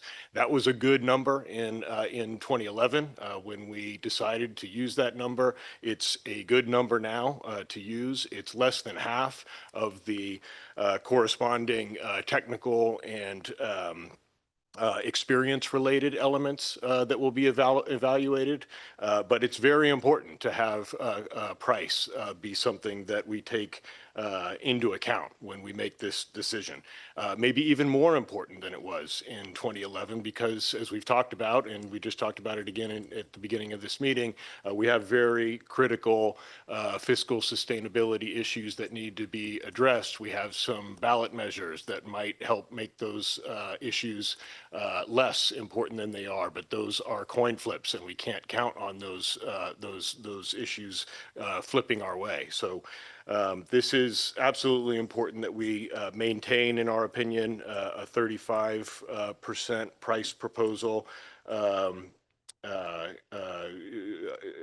criteria at 35%. I know there's a lot of concern about a proposer coming in to this process and lowballing us.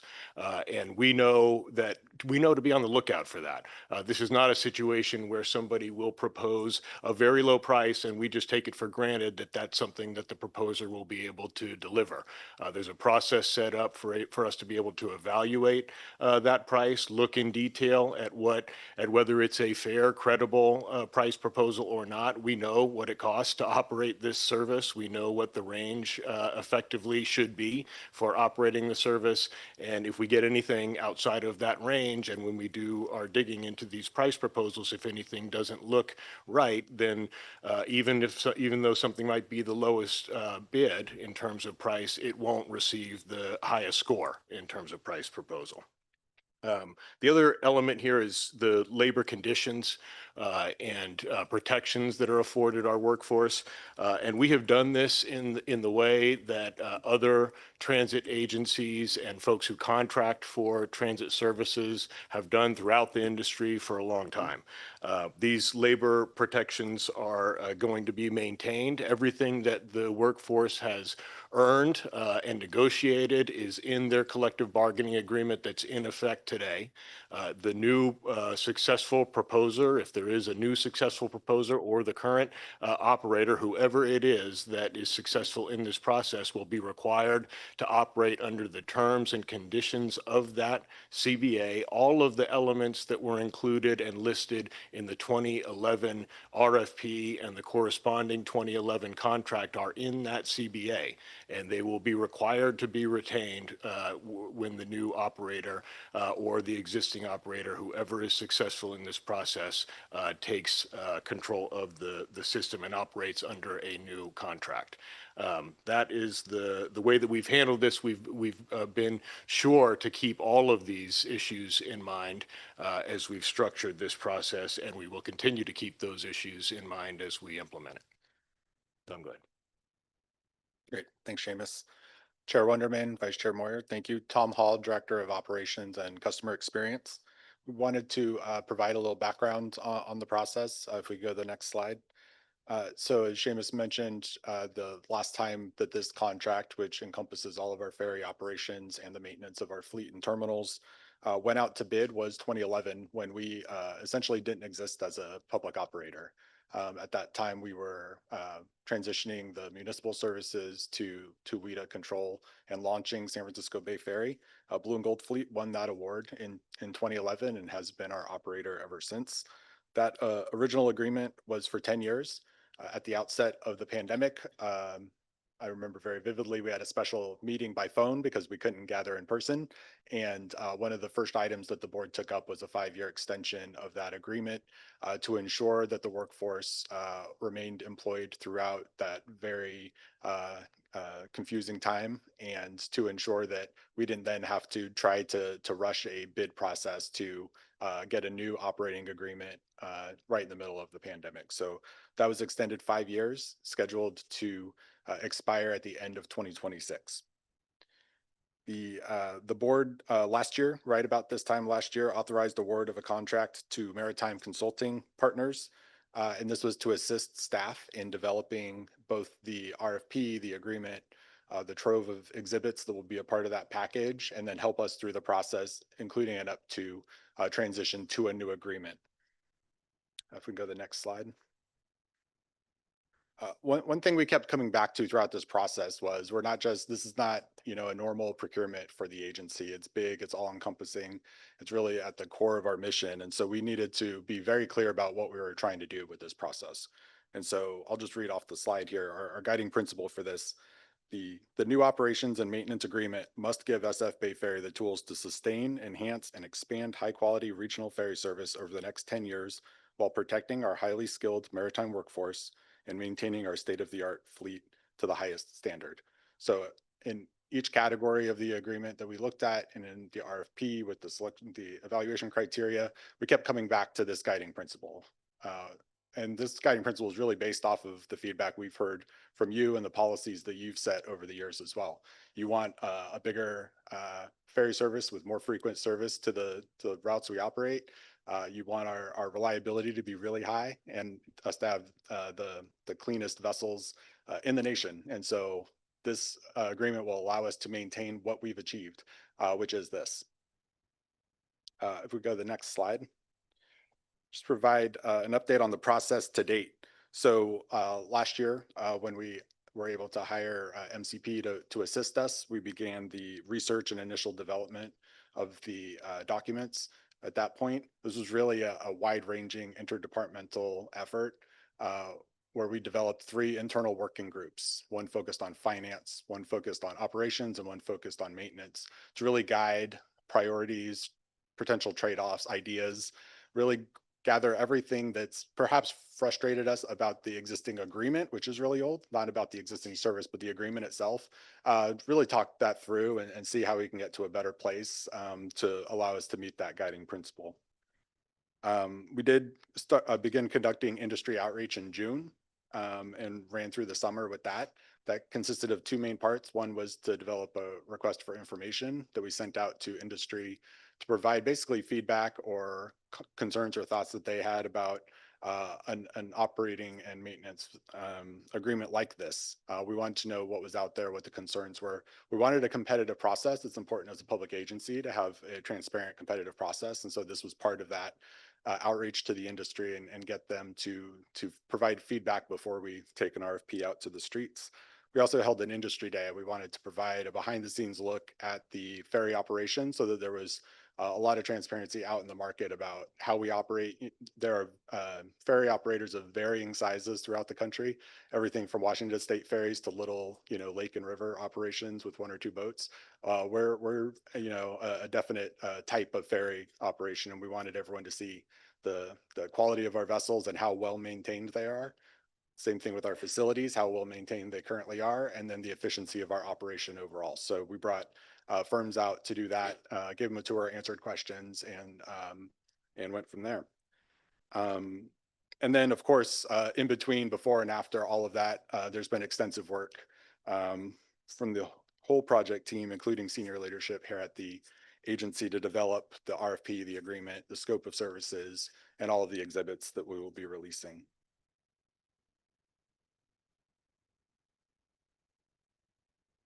Gonna miss the step somewhere along the way. I did want to share one of the other things we did. Chair Wonderman created an ad hoc committee of the board to assist staff on policy issues throughout the process. He appointed himself and Vice Chair Moyer to that committee. The committee has met twice and provided really valuable feedback to the staff on a lot of questions that we raised. They raised some great questions as well to really refine the product as we get closer to release. If we could go to the next slide. 2, huge things we need to talk about with this RFP, and obviously bringing this RFP to the board, which is not something we do with every RFP currently. This is obviously big enough that really requires your weigh in at the beginning. Compensation is a big one. How we compensate this contract will be a little different than how we compensate the current contract. There's 4 buckets of compensation that we've designed. One is for vessel operations, which will be based on a fixed price based on service levels. So we'll establish vessel revenue hours by route, and proposers will propose rates based on the existing collective bargaining agreements and their other understandings of what it will take to operate those routes with a given vessel for a given revenue hour. Maintenance and repair, handling that a little differently because of the nature of the work there. So this is a modified pass-through system where we collaboratively work with the operator to develop an annual budget, and we set targets based on that and work throughout the year.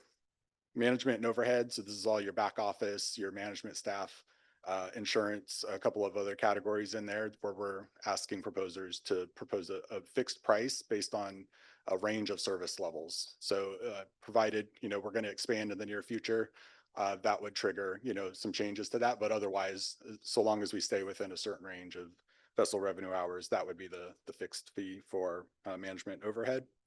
And then finally, management fee and incentives. And this is the biggest departure, I think, from the current agreement, which is that part of the management fee or the profit for the operator is based on key performance indicators. And so instead of a lump sum, whether you're doing great or you're doing poorly, half of the management fee will be based on KPIs that we're setting. There's 4 cardinal KPIs, so that incentive pool is split 4 ways. There are things that we've heard are very important from you and that we know are very important for our ferry service. on-time performance, service reliability, preventative maintenance and planned maintenance, and customer satisfaction.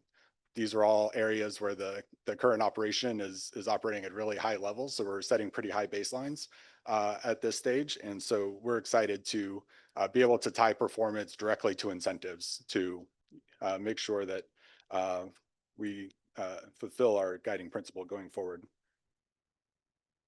If we go to the next slide. Just a couple other notes here.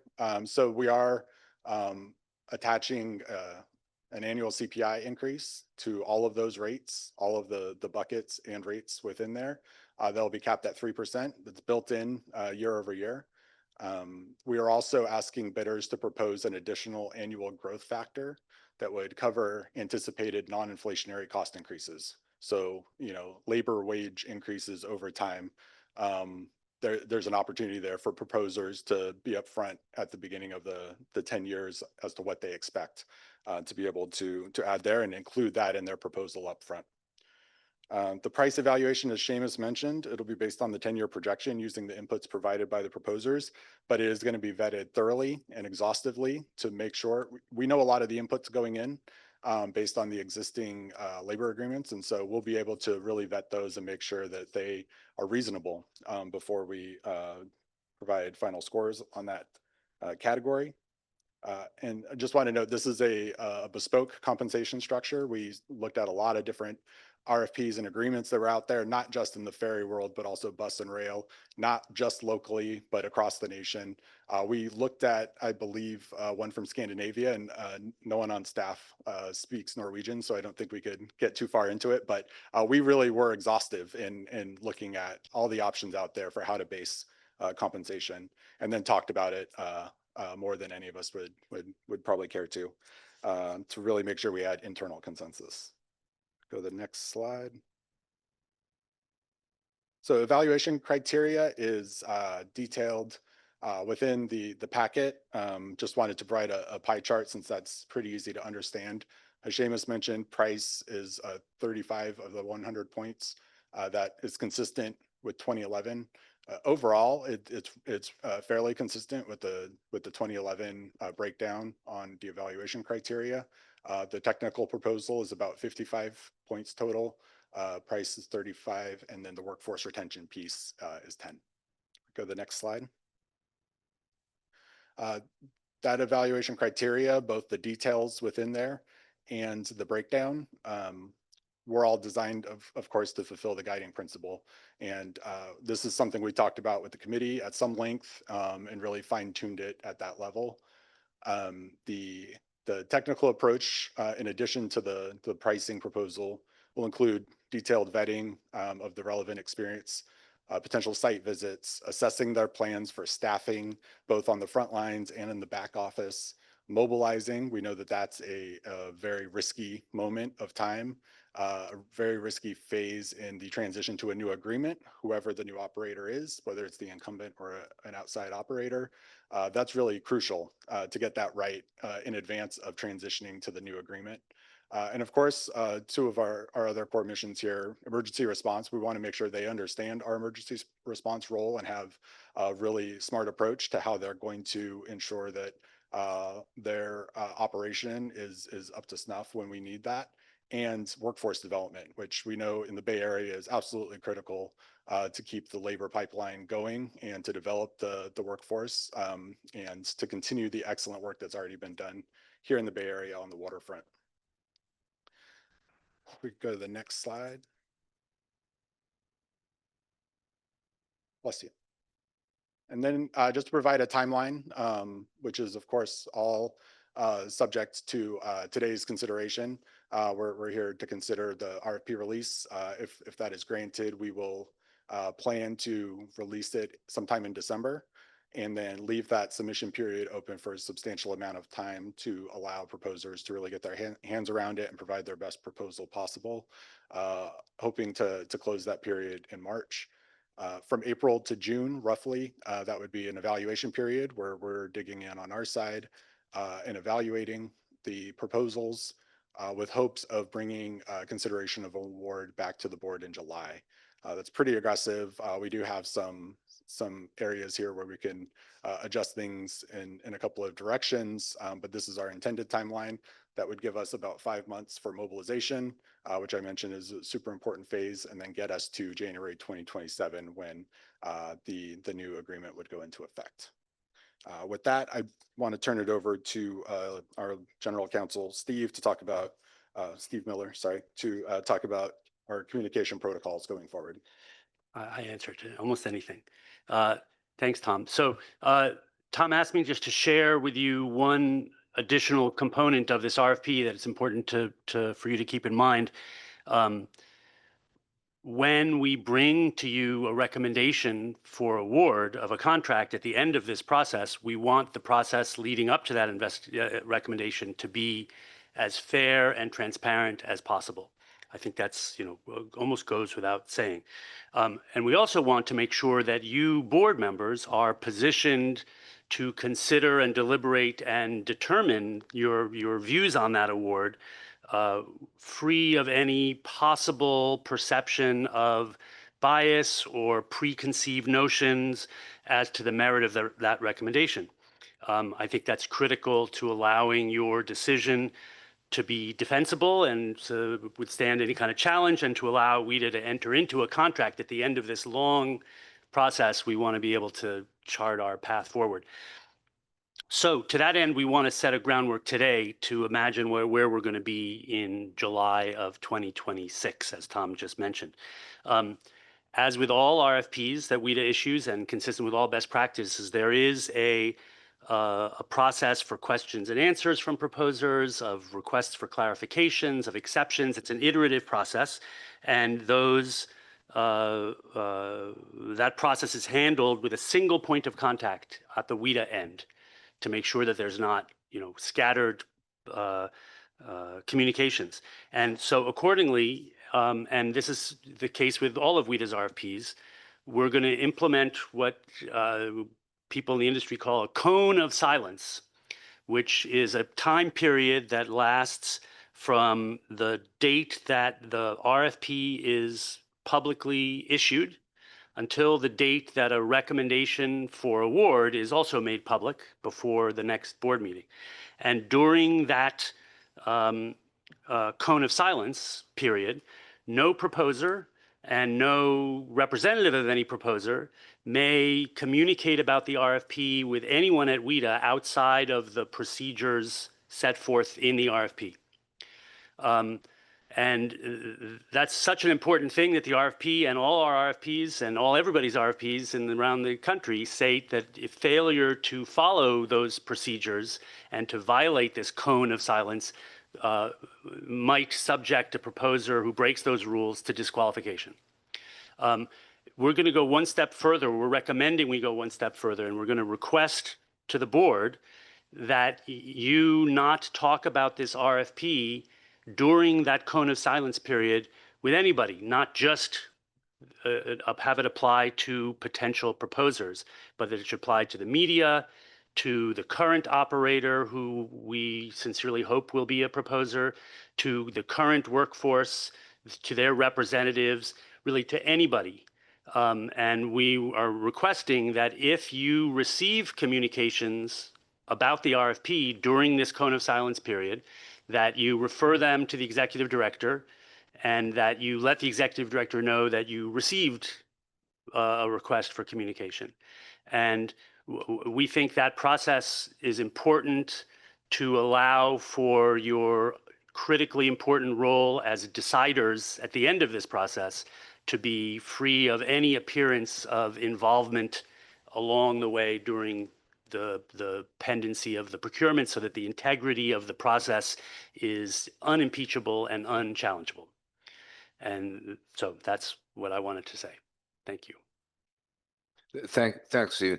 Does that include speaking with staff, for the board and staff, or we are barred from talking to the staff about it, or if we have questions, or they have questions of us if there's clarification? I mean, so technically, and I think for the most part, your questions should be directed to the executive director. I think that's consistent with on a number of issues. So the answer to your question is yes, we would request that you not insert yourself into the process or create the impression that you're inserting yourself into the process. There's going to be a recommendation made to you by the executive director that's going to come to him through the folks that are vetting all these proposals. And we don't want there to be an appearance that anybody influenced those people making those evaluations decisions before it gets to you. Mike? So isn't the cone of silence from the TV show Get Smart? Is that right? I don't know. I think you're kind of showing your age here a little bit, counselor. No, I don't know what you're talking about. I've never heard of that Yeah, show. sure. So here's a real world example of this thing. So if a deckhand asks me on the way onto the ferry what's going on with this thing, how do I handle that? I want you to be able to say, all I know is what I heard at the board meeting as a board member. I don't know what's going on with it. We're all waiting to see what happens. Well, if somebody asks me about the process and what's going on, I'm going to answer the question. Okay. Well, I don't think. Are you going to answer the question with information besides that which we all just heard from? No. No. I mean, that makes sense, right? But you can communicate with members of, well, this is a discrete portion of the population, but these guys are going to have questions when they see us. Well, So, if they're asking a we can question refer it beyond, back, but I'm going to be honest with these guys and tell them where it is in the process. well, Like, I we think just telling them the approved it, RFPs they out on the approved it. street is a public piece of public information. Right. But I think it would be helpful to you and to the board and to WETA, the process, that you even a comment as harmless as what's going on with the RFP be responded to with, I don't know anything more than you know right now. If you really have questions, you should ask Seamus. Okay. I've been doing this a long time. I never heard of a cone of silence, but it's a new day, I guess. Go ahead, Pippin.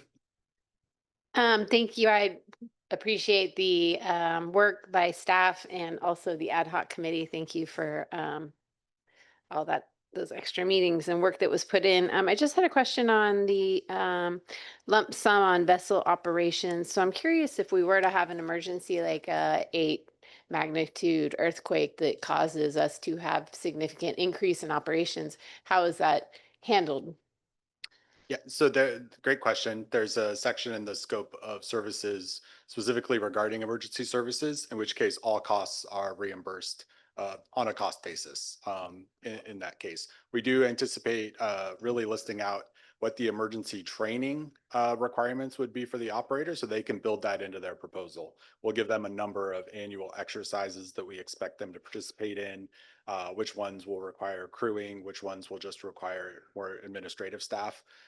And we'll lay that out so that they can understand that and build that into their vessel operations budget. If there's an earthquake, it sort of goes out the window, and we're paying for services provided as a direct reimbursement. And in that kind of a situation, just out of curiosity, where does our funding come from for that increase in expenses? Great question that we haven't had to deal with just yet. I think we would anticipate some relief funding. We did a big part of our emergency response training is about the forms we have to fill out, and a key reason we have to fill out all of the forms is to provide those to FEMA and Cal OES to get reimbursed for costs. But I'll defer to Erin on that. I agree. I would say, having been through a couple of emergencies, particularly wildfires up in the North Bay, what happens is the state declares a state of emergency, and that kicks in one level of reimbursement. And then if you get a federal state of emergency, that kicks in a higher level of reimbursement.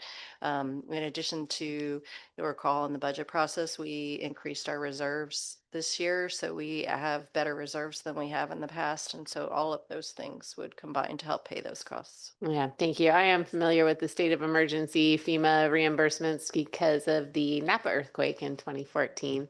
My youngest daughter was a week old, and so it was very vivid, all of the efforts in the EOC when I'm dealing with a newborn also. Thank you. So, maybe going back to Executive Director Murphy's assurance earlier that, we're not going to let anybody lowball this thing because, we're moving from, I think, essentially a cost plus reimbursement model to a, lump sum payment based on performance, anticipating what the needed performance is, which I would argue at its best is a good idea because we're likely to get a more comprehensive bid that way, a more thoughtful bid, and maybe a better price, and maybe I think it's a pretty constructive way to go overall. But it's a 10-year contract, and stuff happens, along the way that you don't anticipate, and it may be something less than an 8.0 that happens where, the nature of the service that we're providing is different, or the level of service changes, and there's gradations in, what it costs to provide that service and so forth. So, what happens if, the winning proposer, couple of years down the road says, uh-oh, I goofed, and we're starting to lose money on this thing, right? And so, they're likely to do one of two things in that situation. One would be, cut costs, that may not be, helpful to the service, the quality of the service, right? We're going to have to make some, cost controls here within our, domain. The other option is they would come back to you, Tom, and say, we weren't anticipating this scenario, which is sort of what you worry about in the low ball. They come back and they say, well, we didn't realize that. But it could happen over the course of a longer contract. I would imagine there's sort of these unforeseen types of circumstances. And so how do you handle, looking out those kinds of circumstances that, could potentially pop up? And I used to be in the waste collection business, and I ran different companies, and some of them were on a cost plus basis, and some of them were handled like this and a fixed cost. And so what's the solution to that problem? That's a great question, and something one of the silver linings is we have a very recent, highly disruptive event that drastically changed the nature of how people move around the Bay Area, and we have used that to pressure test some of our ideas. And so one of the ways we're doing that is in some of these categories, including management, overhead, and in the profit line, is basically that lump sum is within a range of operating hours, of vessel operating hours. If we expand the service greatly, it'll go up and it'll be negotiated upwards. Obviously, if we operate a lot more service, you may need an additional engineering manager to help oversee our maintenance staff. You may need additional back office support from accounting or IT, that sort of thing. If it goes below, there are also ways to decrease that. So if we drop down to bare bones service, you maybe don't need all of the administrative staff that you would need if we were operating at current levels. And so it can negotiate that way as well. The one thing that can't change without the agency's approval and thus the board's approval is reducing the frontline staff. So we saw this in 2020. We kept all of the frontline staff fully employed, even though we were only running 4 boats a day, four real crews a day for a substantial amount of time. We leaned into providing lots of backup opportunities in case anyone got sick or was unable to perform, and then provide some additional training. Our current operator was great about finding ways to use that time to provide some remote training to keep the crew sharp. And so there can't be changes to staffing levels in terms of frontline staff without the agency's approval, and there can't be changes to their wages without bargaining under the protections that Seamus outlined. So those are the areas that are protected in those cases. The other areas are ones that we've built in mechanisms by which those sums can be negotiated up or down based on triggers. If we vastly expand service or we vastly decrease service. And there's, as I recall, I'm not looking at the slide, but there was some constraints on, I guess, CPI or annual cost. So, how does that affect potential future bargaining? You know, are we constraining future bargaining by having that as part of the contract requirement, or is that on the management side and fall outside the labor costs? So the two ways we're dealing with it, we're building in the CPI and just assuring that all of the proposers will build in CPI capped to 3%. And so we would expect that given how big a portion of the expenses for each proposer would be come from labor, we would expect that to be passed on. We think that's the case now. For the additional inflation or inflator per year, I forget what acronym we came up with, escalator, perfect.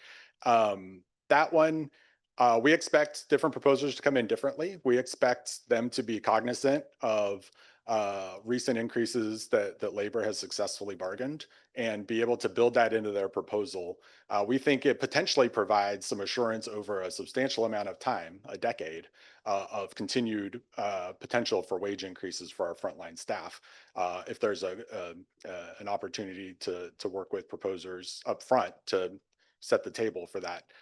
We would expect it to come from there. Obviously, on the profit line or on the management and overhead line, we expect proposers to come differently on how they structure those, where they build in different margins. That's what we're going to be looking at closely so we can get to some sort of apples to apples comparison between the proposals. The pricing sheet that we're building out is going to be quite complex and really require a lot of the inputs that go into it. Even though we're going to be evaluating a vetted top line number, we're going to be able to look and see all the inputs and see what their assumptions are going in so that we can target those for further explanation, or we can target those for negotiation with an apparent highest bidder. If someone submits one of the proposers submits a proposal, which we like on a number of these areas, but we think is a little fuzzy on something, or maybe they got misdirected on something. Is there opportunity for negotiation there, or the bid's the bid? You really can't be flexible because another proposer would say, well, like once you select someone for this, are we going to be, since we're not allowed to ask for it while we were wearing this cone in the next few months, one of the things I've seen before is you go through these proposal processes, you pick somebody, and then you negotiate with them, and then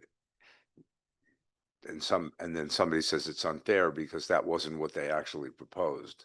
So how does that work? Great question again. I'm going to allow Steve to rip the steering wheel from me if I'm going off track here.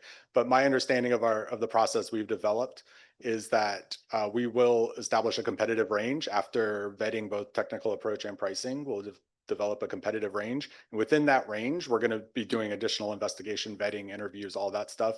And those firms will be allowed to provide a sort of final offer based on the feedback that we've gotten from them, based on the feedback that they're getting from us on different things that we're asking. So Steve, did I capture that roughly? Yes, although I will just say that it's an iterative process that at any time, SFA Ferry may solicit revised proposals or ask additional questions of any proposer, and that there is anticipated a negotiation with the highest ranking proposer before that highest ranking proposer becomes the recommended proposer. And if those negotiations don't go well, the initial ranking may need to be revised. So I think that is responsive to your question. Yeah, I just want to make sure that we're, as we're going through this, I want to commend you and the company we hired, who obviously looked at different models, for doing a great job. I mean, I think this is very thoughtful, and it could potentially work out very well for us to have a relationship like this based on a contract like this. But I just want to make sure as we do this, it's going to be a big decision, when it comes around, and just make sure we're being fair to our agency, to the proposers, to labor unions, and everybody that's really major stakeholder in this, and of course the public, taxpayers, those kind of folks. Mr. Chairman, please. So on this issue, I think it's important that we not construct an artificial cap on wages outside of the collective bargaining agreement. That's critical. Collective bargaining needs to work itself out between the parties. And to that point, I just want to make sure that I'm clear on this. The current collective bargaining agreement, which by the way includes the 2011 labor regulations, that agreement is in effect until its expiration in 2029. And if through this bid process, a new vendor comes in, it's also incumbent on them to adopt that collective bargaining agreement. Is that correct? That's correct, unless the parties agree to something different than the existing. Through the collective agreement. bargaining process. Correct. For workers, the sanctity of the collective bargaining process and the contract cannot be overstated. It's the bedrock of everything. So we need to make sure that we recognize that all along the way in this process. All right, thank you. Stephen, you agree with what Seamus said? I do. Any new contractor, or for that matter, if it's the same contractor, may not unilaterally change anything of the terms and conditions of the existing workforce without bargaining with the employees' representatives. Good. Okay, so that's good. Thank you. Appreciate that clarity. And is that in writing in the RFP? Bold font. It is. Okay, good. Good. Other questions, comments from the board?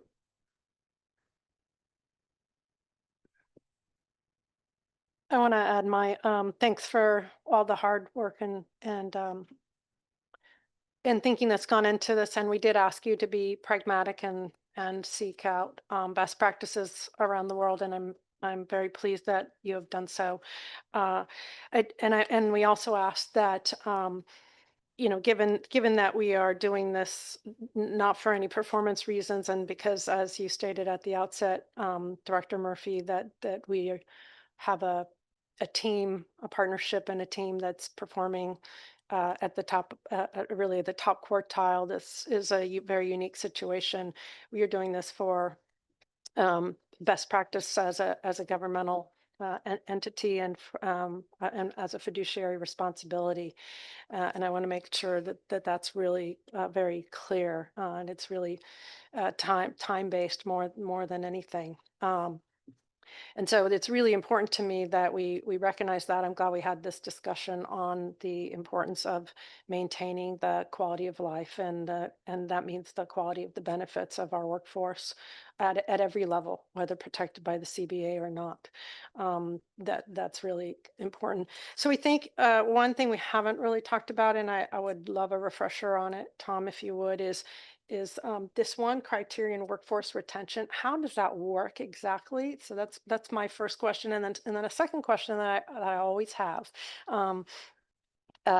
is when we get into the technical aspects and we're trying to look very carefully at what is the relevant experience and how are we grading that, if you will.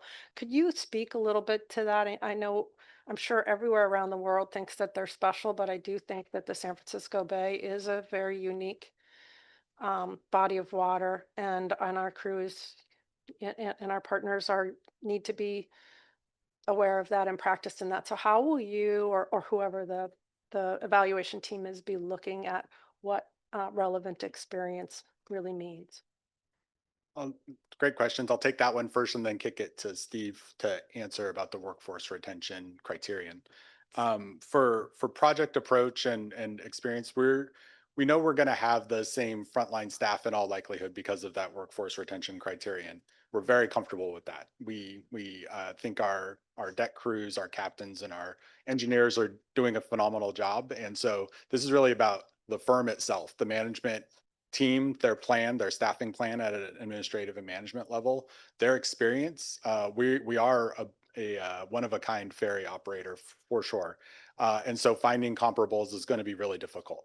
However, experiencing how they operate, whatever they do operate, whether that's a big urban system like SF Bay Ferry, or it's a smaller system, or it's a system overseas, we really want to understand how they operate, what the potential upsides and downsides are of how they operate, knowing that they're going to inherit a highly skilled, dedicated workforce here.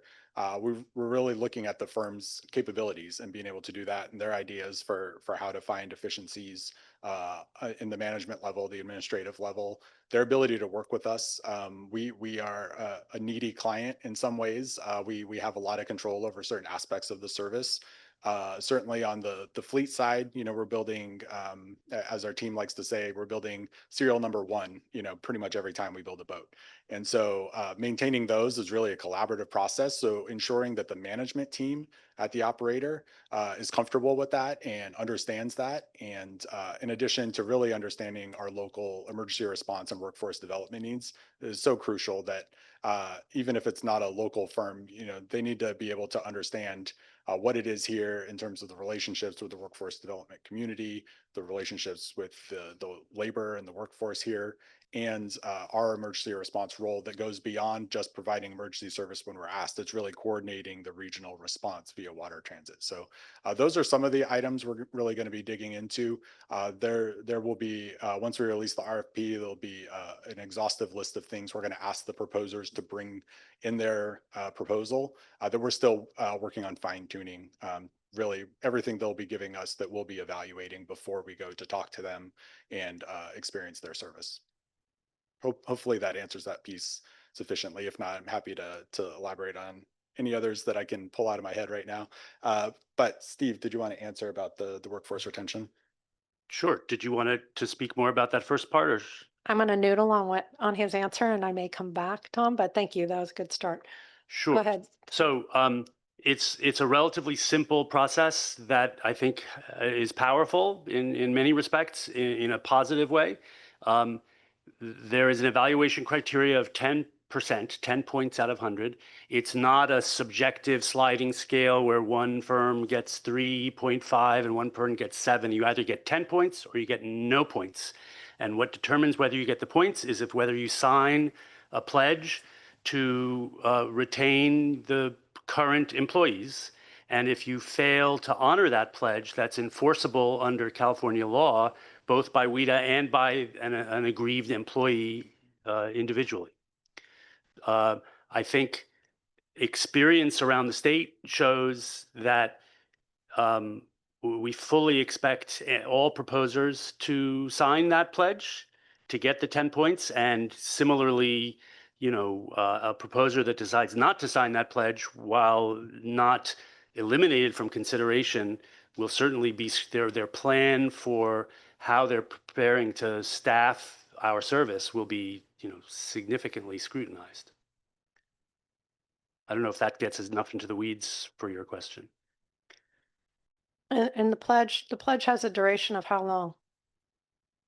Meaning Well, up just to the award date? So I think the practical answer to that is limited by our mobilization period, which is, they have to have a workforce in place in order to operate the service on January 1st, 2027. I can't recall. I'd have to get back to you whether we're putting a X day limit on by which date they must offer employment. I will have to get back to you on that. I see. Okay. Typically within the transition period. But it would have to be within that transition period. Mm-hmm. Okay. Okay. Tom, I think I'm satisfied. Thank you.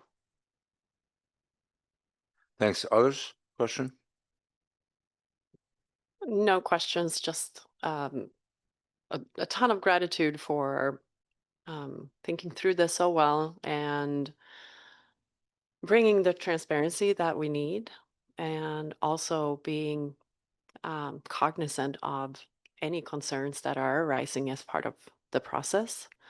I know that you're going to get what you need, and our operator and all involved parties are going to get what they need, because you guys are always doing the best job. And so just keep on doing what you're doing and solve any remaining issues. But I have so much faith in you guys. So thank you. Thanks, Director Alba. Okay, if there's no more comments or questions from the board, let's go to the public. I see one hand raised on the screen. That's Sly Hunter. So why don't we start with you, Sly, if you're able to unmute yourself. And there may be, Melanie stepped away from the podium for a second, so there may be others. But Sly, if you can hear me, maybe you can't. Maybe Melanie has to free you for speaking purposes. I'm going to have the public comment in person first, and then we'll take the one Okay, so from. Sly, if you would hang in for a second, we're gonna have one in-person comment, and then we'll get to you, and then others who may wish to speak.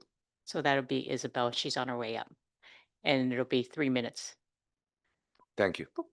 Hello, Isabel, member of the public. I was just wanted to make sure I understood about the cone of silence and when the recommendation becomes public. So this is more directed toward you than the board. So is the first introduction of the RFP recommendation going to be with the release of the board notes for the meeting when it's going to be decided on? Is that when that's going to be made public? So Chair Wonderman, traditionally, public comment is an opportunity to address the board. Yeah, But if you would- we're interested to hear your thoughts about what you think we should do or think, but we're not here to answer your questions. per se. Okay. We So could choose to do it. if I but- have a question, then who should I ask and when? Yeah, I mean, with your permission, it's a simple question. I'll just answer the question now. Let's get simple answer, sure. Okay. The notification will be, as you indicated, a week or so before the board meeting in the form of a staff report. All right. And may I ask one more question, or should I wait until after the board meeting? Go ahead. You're- So is that going to be also then the only time that crew, board members and opinionated members of the public might be able to make comment or ask questions about the recommendation at that board meeting? Yes. Okay. All right. Thank you very much. Thank you. Okay, Sly Hunter, please. Well, good afternoon, Chair Wonderman and directors. Thank you guys for the opportunity to speak. I'm Sly Hunter, the regional representative for Mastermates and Pilots. But today I'm actually representing both unions, the MMP and the Inland Boatmen's Union. I'd like to start by saying thank you, Seamus, for the words that you started item 8 off with. I think they really resonated with both membership groups. But with that said, I'm here today to request that you postpone action on item 8 to allow the agency and the unions to reach a meeting of the minds on the labor protections. We met with the agency on 10/28 to discuss the matter with the understanding we would hear back from them. We only heard a response yesterday, and it fell short of our expectations. These labor protections are extremely important, particularly when WETA retains oversight on the implementation, and the remedy for dispute is arbitration rather than strike. To that end, it's imperative the requirements are clear, unambiguous, which is why before you send out an RFP, it is our hope that labor will be on board with the process. We're requesting to meet with the staff as soon as possible to have a dialogue on some of the issues that we feel kind of remain open, especially after hearing from the attorney, with the code of silence. WETA has always, I think the relationship between both groups, labor and the agency has always been professional and well-maintained. We want to continue down that road. Both sides, we don't see the harm in, getting it right the first time. And so, we're asking for more time to have a dialogue. Thank you for the time. Thanks, Mr. Hunter. Melanie, are others signed up? Yes, person named Steve, followed by Tony. Oh, there's several. We'll start with Steve, please. Go ahead. Steve, Steve. online, yes. I saw Steve's hand go up. Oh, did they? Oh, okay, sorry. It doesn't look like there's anybody else to sign up. Has signed up. Patrick Murphy. Oh, sorry. I didn't see. Oh, there. Just raised his You hand. okay. Go ahead. Pat. Thanks, Melanie. Thanks, board. I appreciate the opportunity to speak. So the only thing that I got when I read the differences between the 2011 RFP and the one that's currently being put out. And I know there's a lot of comparisons within it, but in the 2011, the labor protections were written within the body of the RFP. And now with this one, it's not. So you're adding the 10 additional points to protect labor within that. So those 10 points came from something. And the 10 points actually came off of operational experience. And so there's kind of an underweight in my mind of the operational experience between the two RFPs, which kind of gives a larger, obvious, weighted to the price proposal. So I don't know if it's possible you can add additional points to this, but I would go back to the 2011 RFP and add the additional operational experience points that were in that one. That's it. Thank you, Pat. Melanie, other folks showing a desire to speak to the board? I don't see any other hands raised. But they're certainly welcome to speak up if they are unable to hit the reaction Yeah, button. if anyone would like to speak on this, because it's important, either raise your hand or talk. Yeah, and check if you're trying to talk and you're muted, unmute.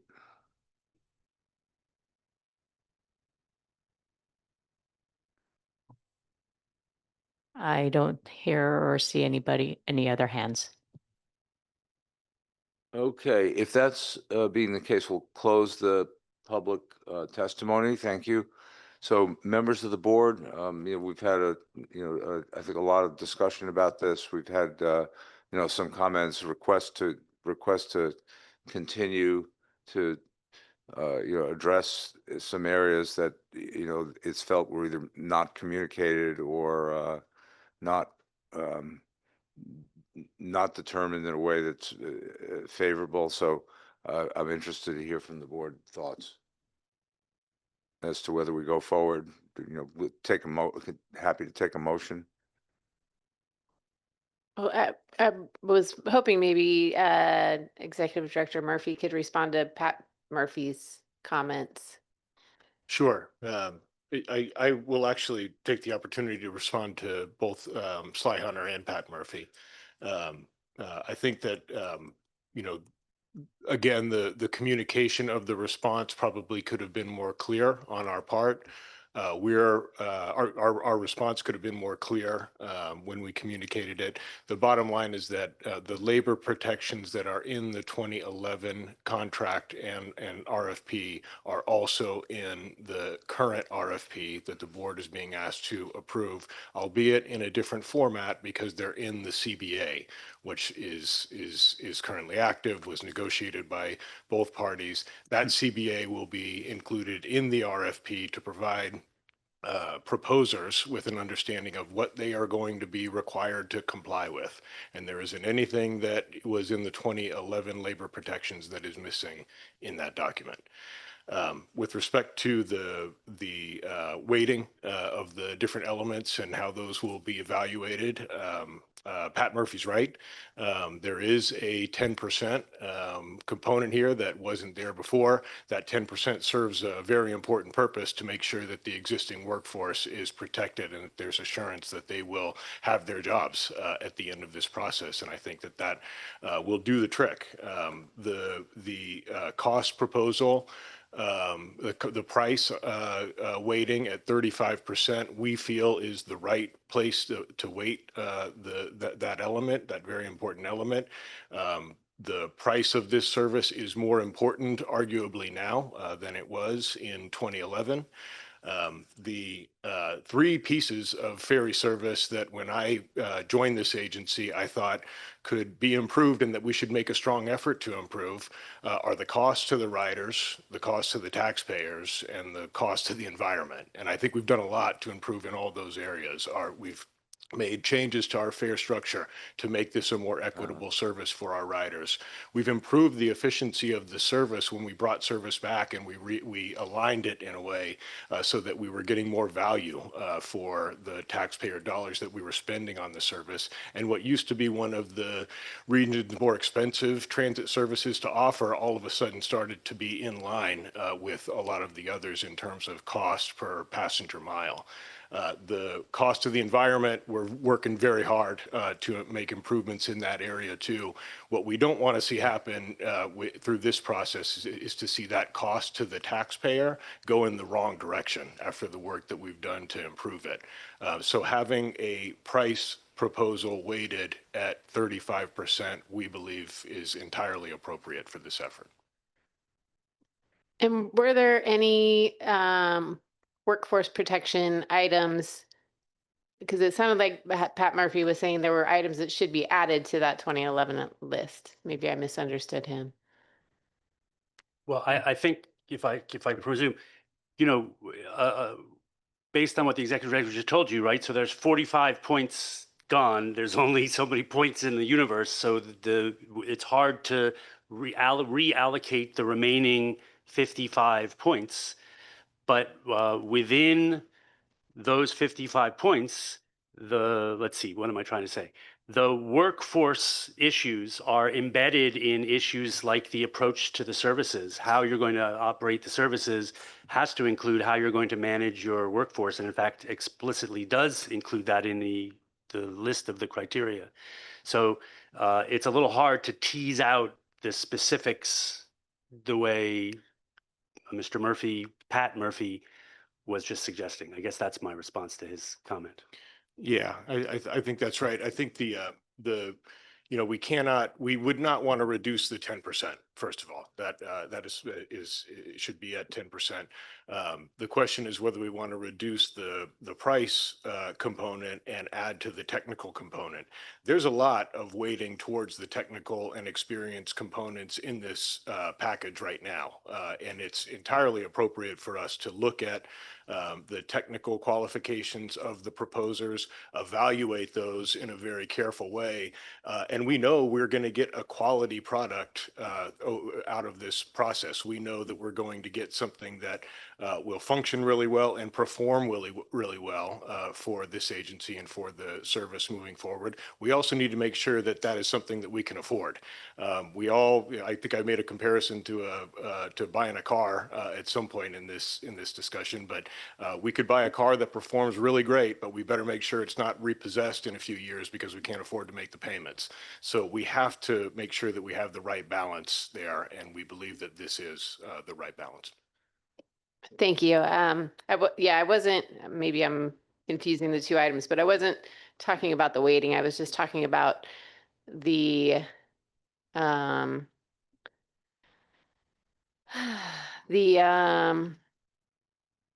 labor protections proposed for inclusion in the upcoming RFP.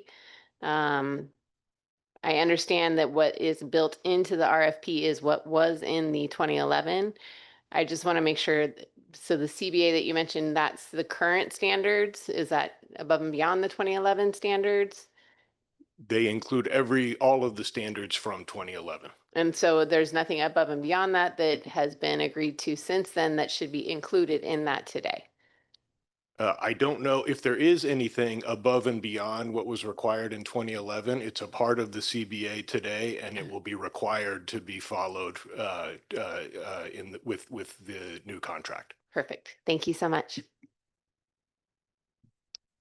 I wanted to revisit the question that Vice Chair Moyer asked, because I didn't really understand the answer to it, which was on the question of the 10% and the the length of period associated with that. So just, so we sign the thing, right?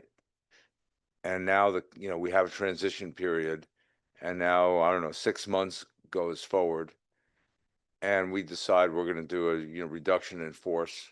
We think we can get along with less workers, or change the makeup, how we set up the vessels, those kinds of things. I mean, what's the How would that work? I mean, you're asking a very specific hypothetical that I'll just try to address the specifics of that hypothetical. I mean, the current CBA has clear seniority rules and bidding rules and who has priority in the event of diminutions of the system as you just described. And those rules would control. It's not really an issue of this workforce retention 10%. Yeah. You're asking a different question, I think, which is about what happens to our workers if our system shrinks. And so two answers to that. First is history already shows that WETA has made some important decisions to protect workers when that happens. And the second is the CBA has seniority rules, Yeah. which would be in I get it. effect. Okay. Yeah, thanks. Monique, did you have a suggestion? I do. Thank you, Chair. So I really appreciate all that's gone into this, and I'm going to reiterate again that the well-being of all of you is of utmost importance, and this system would not run without every one of you in this room and on the screen and out on the bay at this moment. And so I want to make sure that that is crystal clear to everyone. That said, I also want to see that we get the best proposals possible, and I commend staff for allowing for such a long period of time for the proposers to put pen to paper and come back with the best practices that they know, well above our expertise. So what I would like to recommend to my fellow board members is that we go ahead and approve what's in front of us because we are not a member, at least if I have that correct, of the CBA, but that has been faithfully bargained. I believe that the parties are happy with it. We are standing by that and supporting that in every way. But I'd like to ask, Seamus, that you meet with the leadership of the MMP and the IBU before issuing that proposal to the street, to the bidders. And if there is, I have faith that once you've had those conversations, there'll be a meeting of the minds and we can proceed. But I'd like to ask you to take that step before it goes and it is issued. And I would reiterate, and Steve, correct me if I'm wrong, but my understanding, having a blackout period, cone of silence, as you're calling it, is very customary to me. That's how the city and county of San Francisco operates. I'm kind of surprised by the strong reactions that are happening here because it's how I've been trained for 25 years. So having said that, my understanding is that period will not commence until the RFP is issued. 100% correct. Okay. Yeah. So, Seamus is nodding his concurrence. And so with that, I'd like to make a motion that we approve the whatever is said here. Wait, hold on, let me read the language. 1 second, please. Please hold. That we authorize the executive director to release a request for proposal for a new ferry operations and maintenance agreement following the executive director meeting with leadership of the master mates and pilots and the Inland Boatmen's Union. Second. So we have a motion second with including an amendment. And, I would just say, I really think it's a great idea.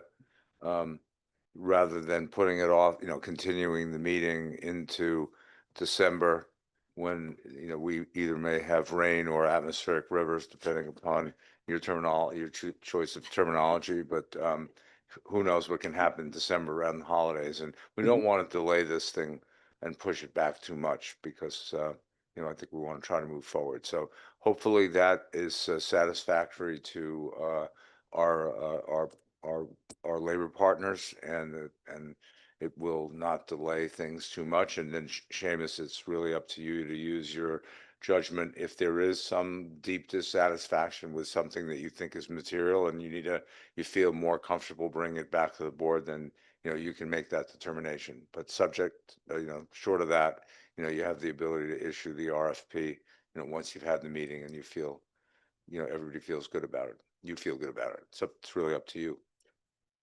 So we have a motion and a second, and any other comments from members? With that, Melanie, if you would please call the roll. Sure. Chair Wonderman, Yes. Vice Chair Moyer, Yes. Director Alba, Yes. Director Du, Yes. and Director Hannenberry. Aye. The item passes. Outline, maybe we should all say aye. It's a little more affirmative. Item, thank you, thanks thanks very much. Very thoughtful and appreciate the input. Item 9, approve amendments to the SF Bay Ferry Passenger Code of Conduct.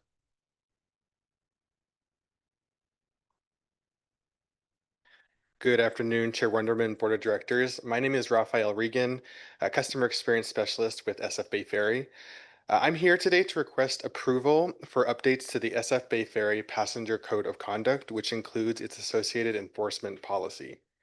The SF Bay Ferry Passenger Code of Conduct was adopted by the Board of Directors in September 2018, and since then has served as a foundational policy document for customer experience operation, rider expectations, and passenger comfort across the system.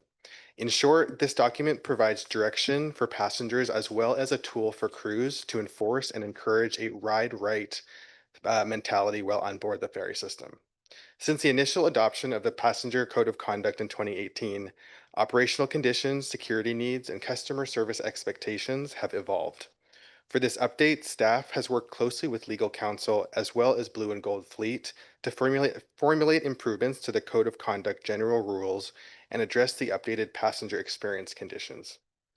The proposed amendment for the general rules includes more inclusive definitions for passenger conduct, disruptive behavior, and priority seating on board.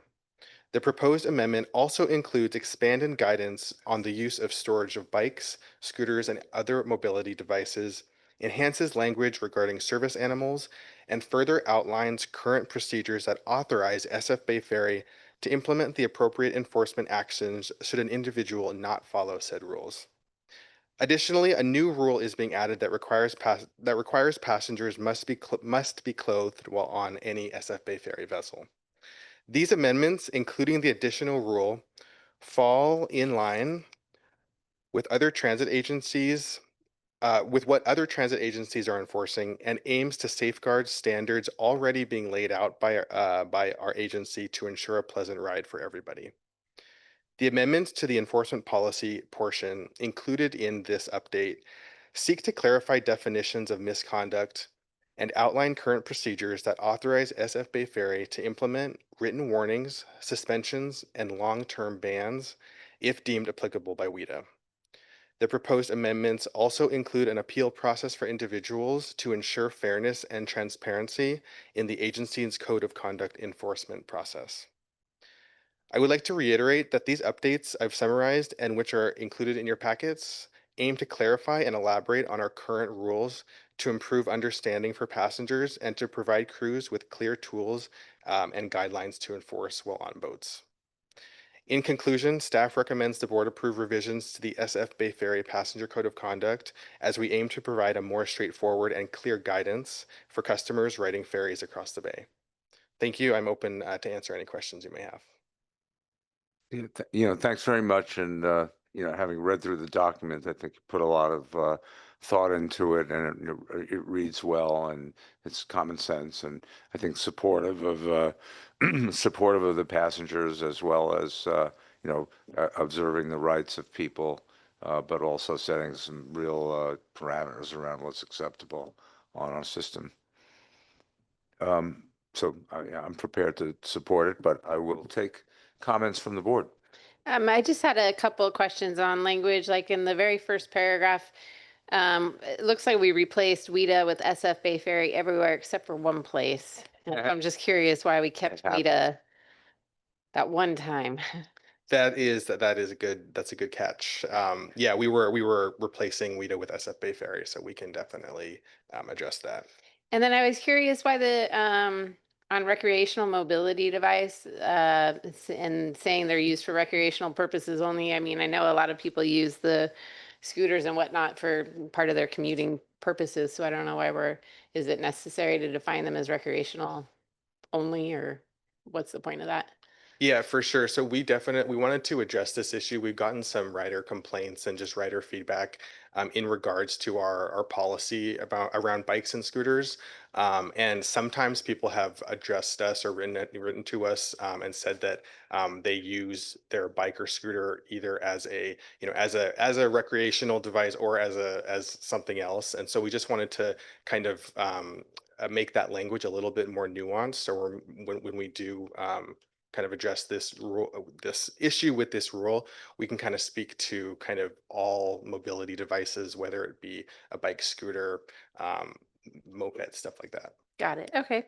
And then on the suspended or banned individuals that attempt to access our system, how do we enforce that? How do we monitor that? Is there like how,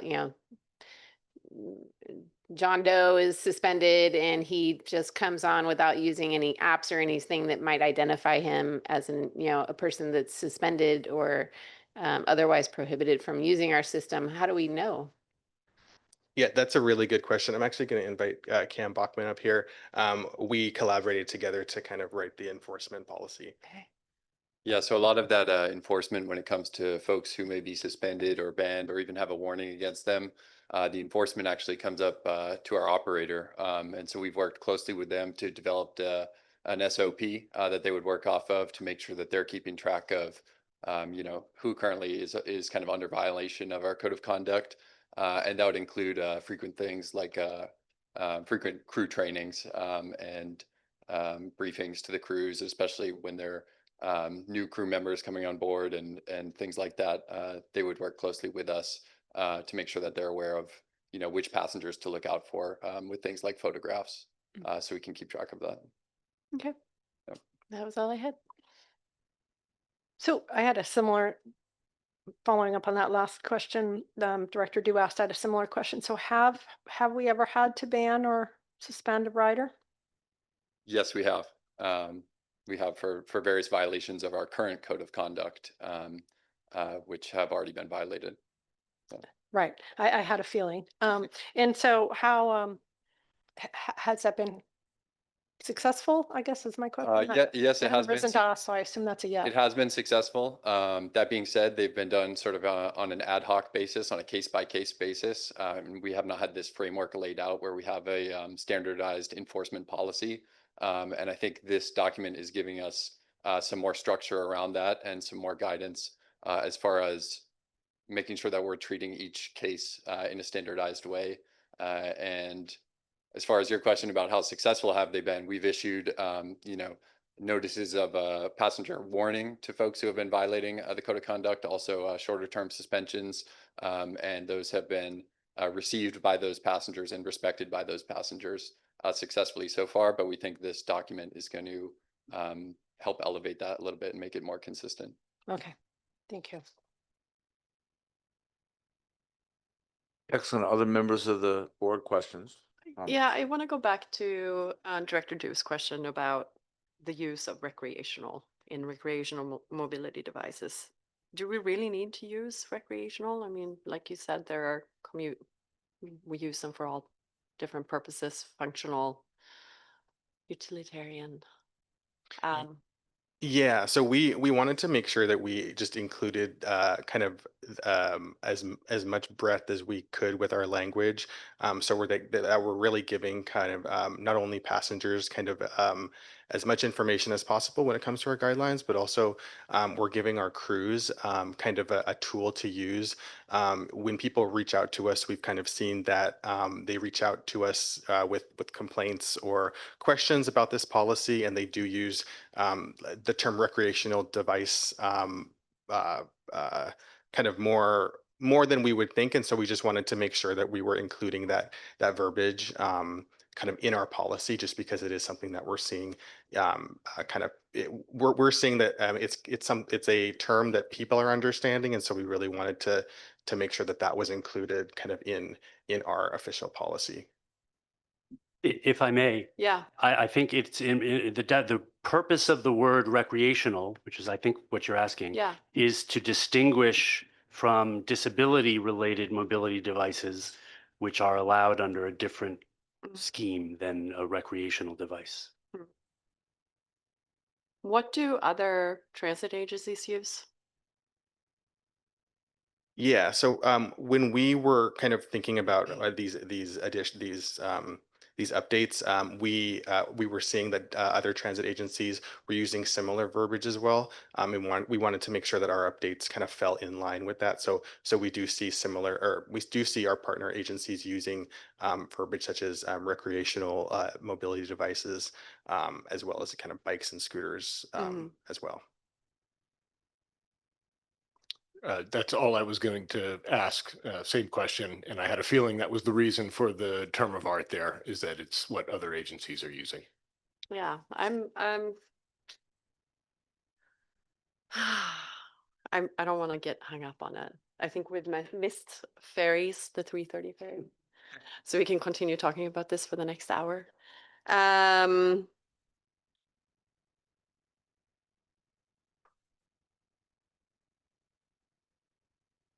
I'm fine going with recreational mobility devices. I would love to have it excluded, but and if it's consistent with other Bay Area transit agencies, then it is what it is. But I don't think of my mobility devices as recreational. I think of them as truly functional and for commute purposes and dropping my kids off and doing grocery pickups and everything. So I don't think of my mobility devices as recreational at all. And so, No, yeah, thank you for that feedback. I know that when we were kind of looking at this, we did kind of always understand that this was kind of a more nuanced detail that we were kind of speaking to. So this helpful to kind of hear that point as well. yeah, and I just looked up the like personal mobility device category, and it's focused strictly on electric mobility devices, which doesn't make any sense because I would say a bike is a personal mobility device as well, even if it doesn't have an electric motor. Um, I'm just gonna let you guys fine tune this in whatever sense or whatever way it makes sense. I'm just making a little note here. So I thank Director Du for pointing this out. Thank you. Yeah, thank you. Okay, other comments on item 9 from the board? Questions, comments? Those are all good comments.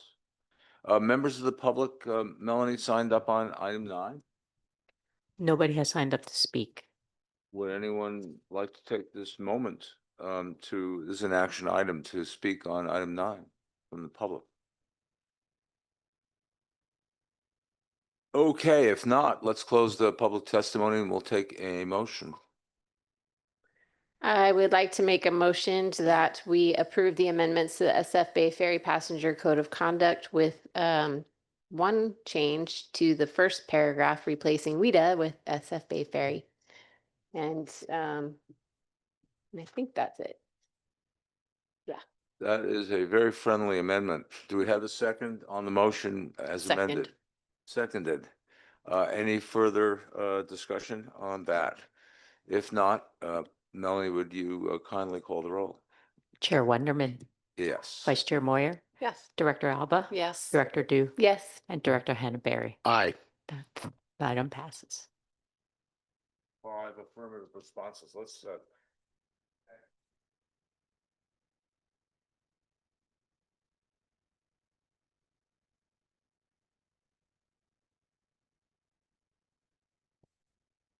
Nobody has signed up. you know what I meant, though. Right? Would anyone like to talk to us about anything that's on your mind? It doesn't have to be, it can't be about anything on the agenda. It has to be something else. If not, going and going. So thank you, everyone. We will adjourn today's meeting, and depending on weather conditions, hopefully see you in December.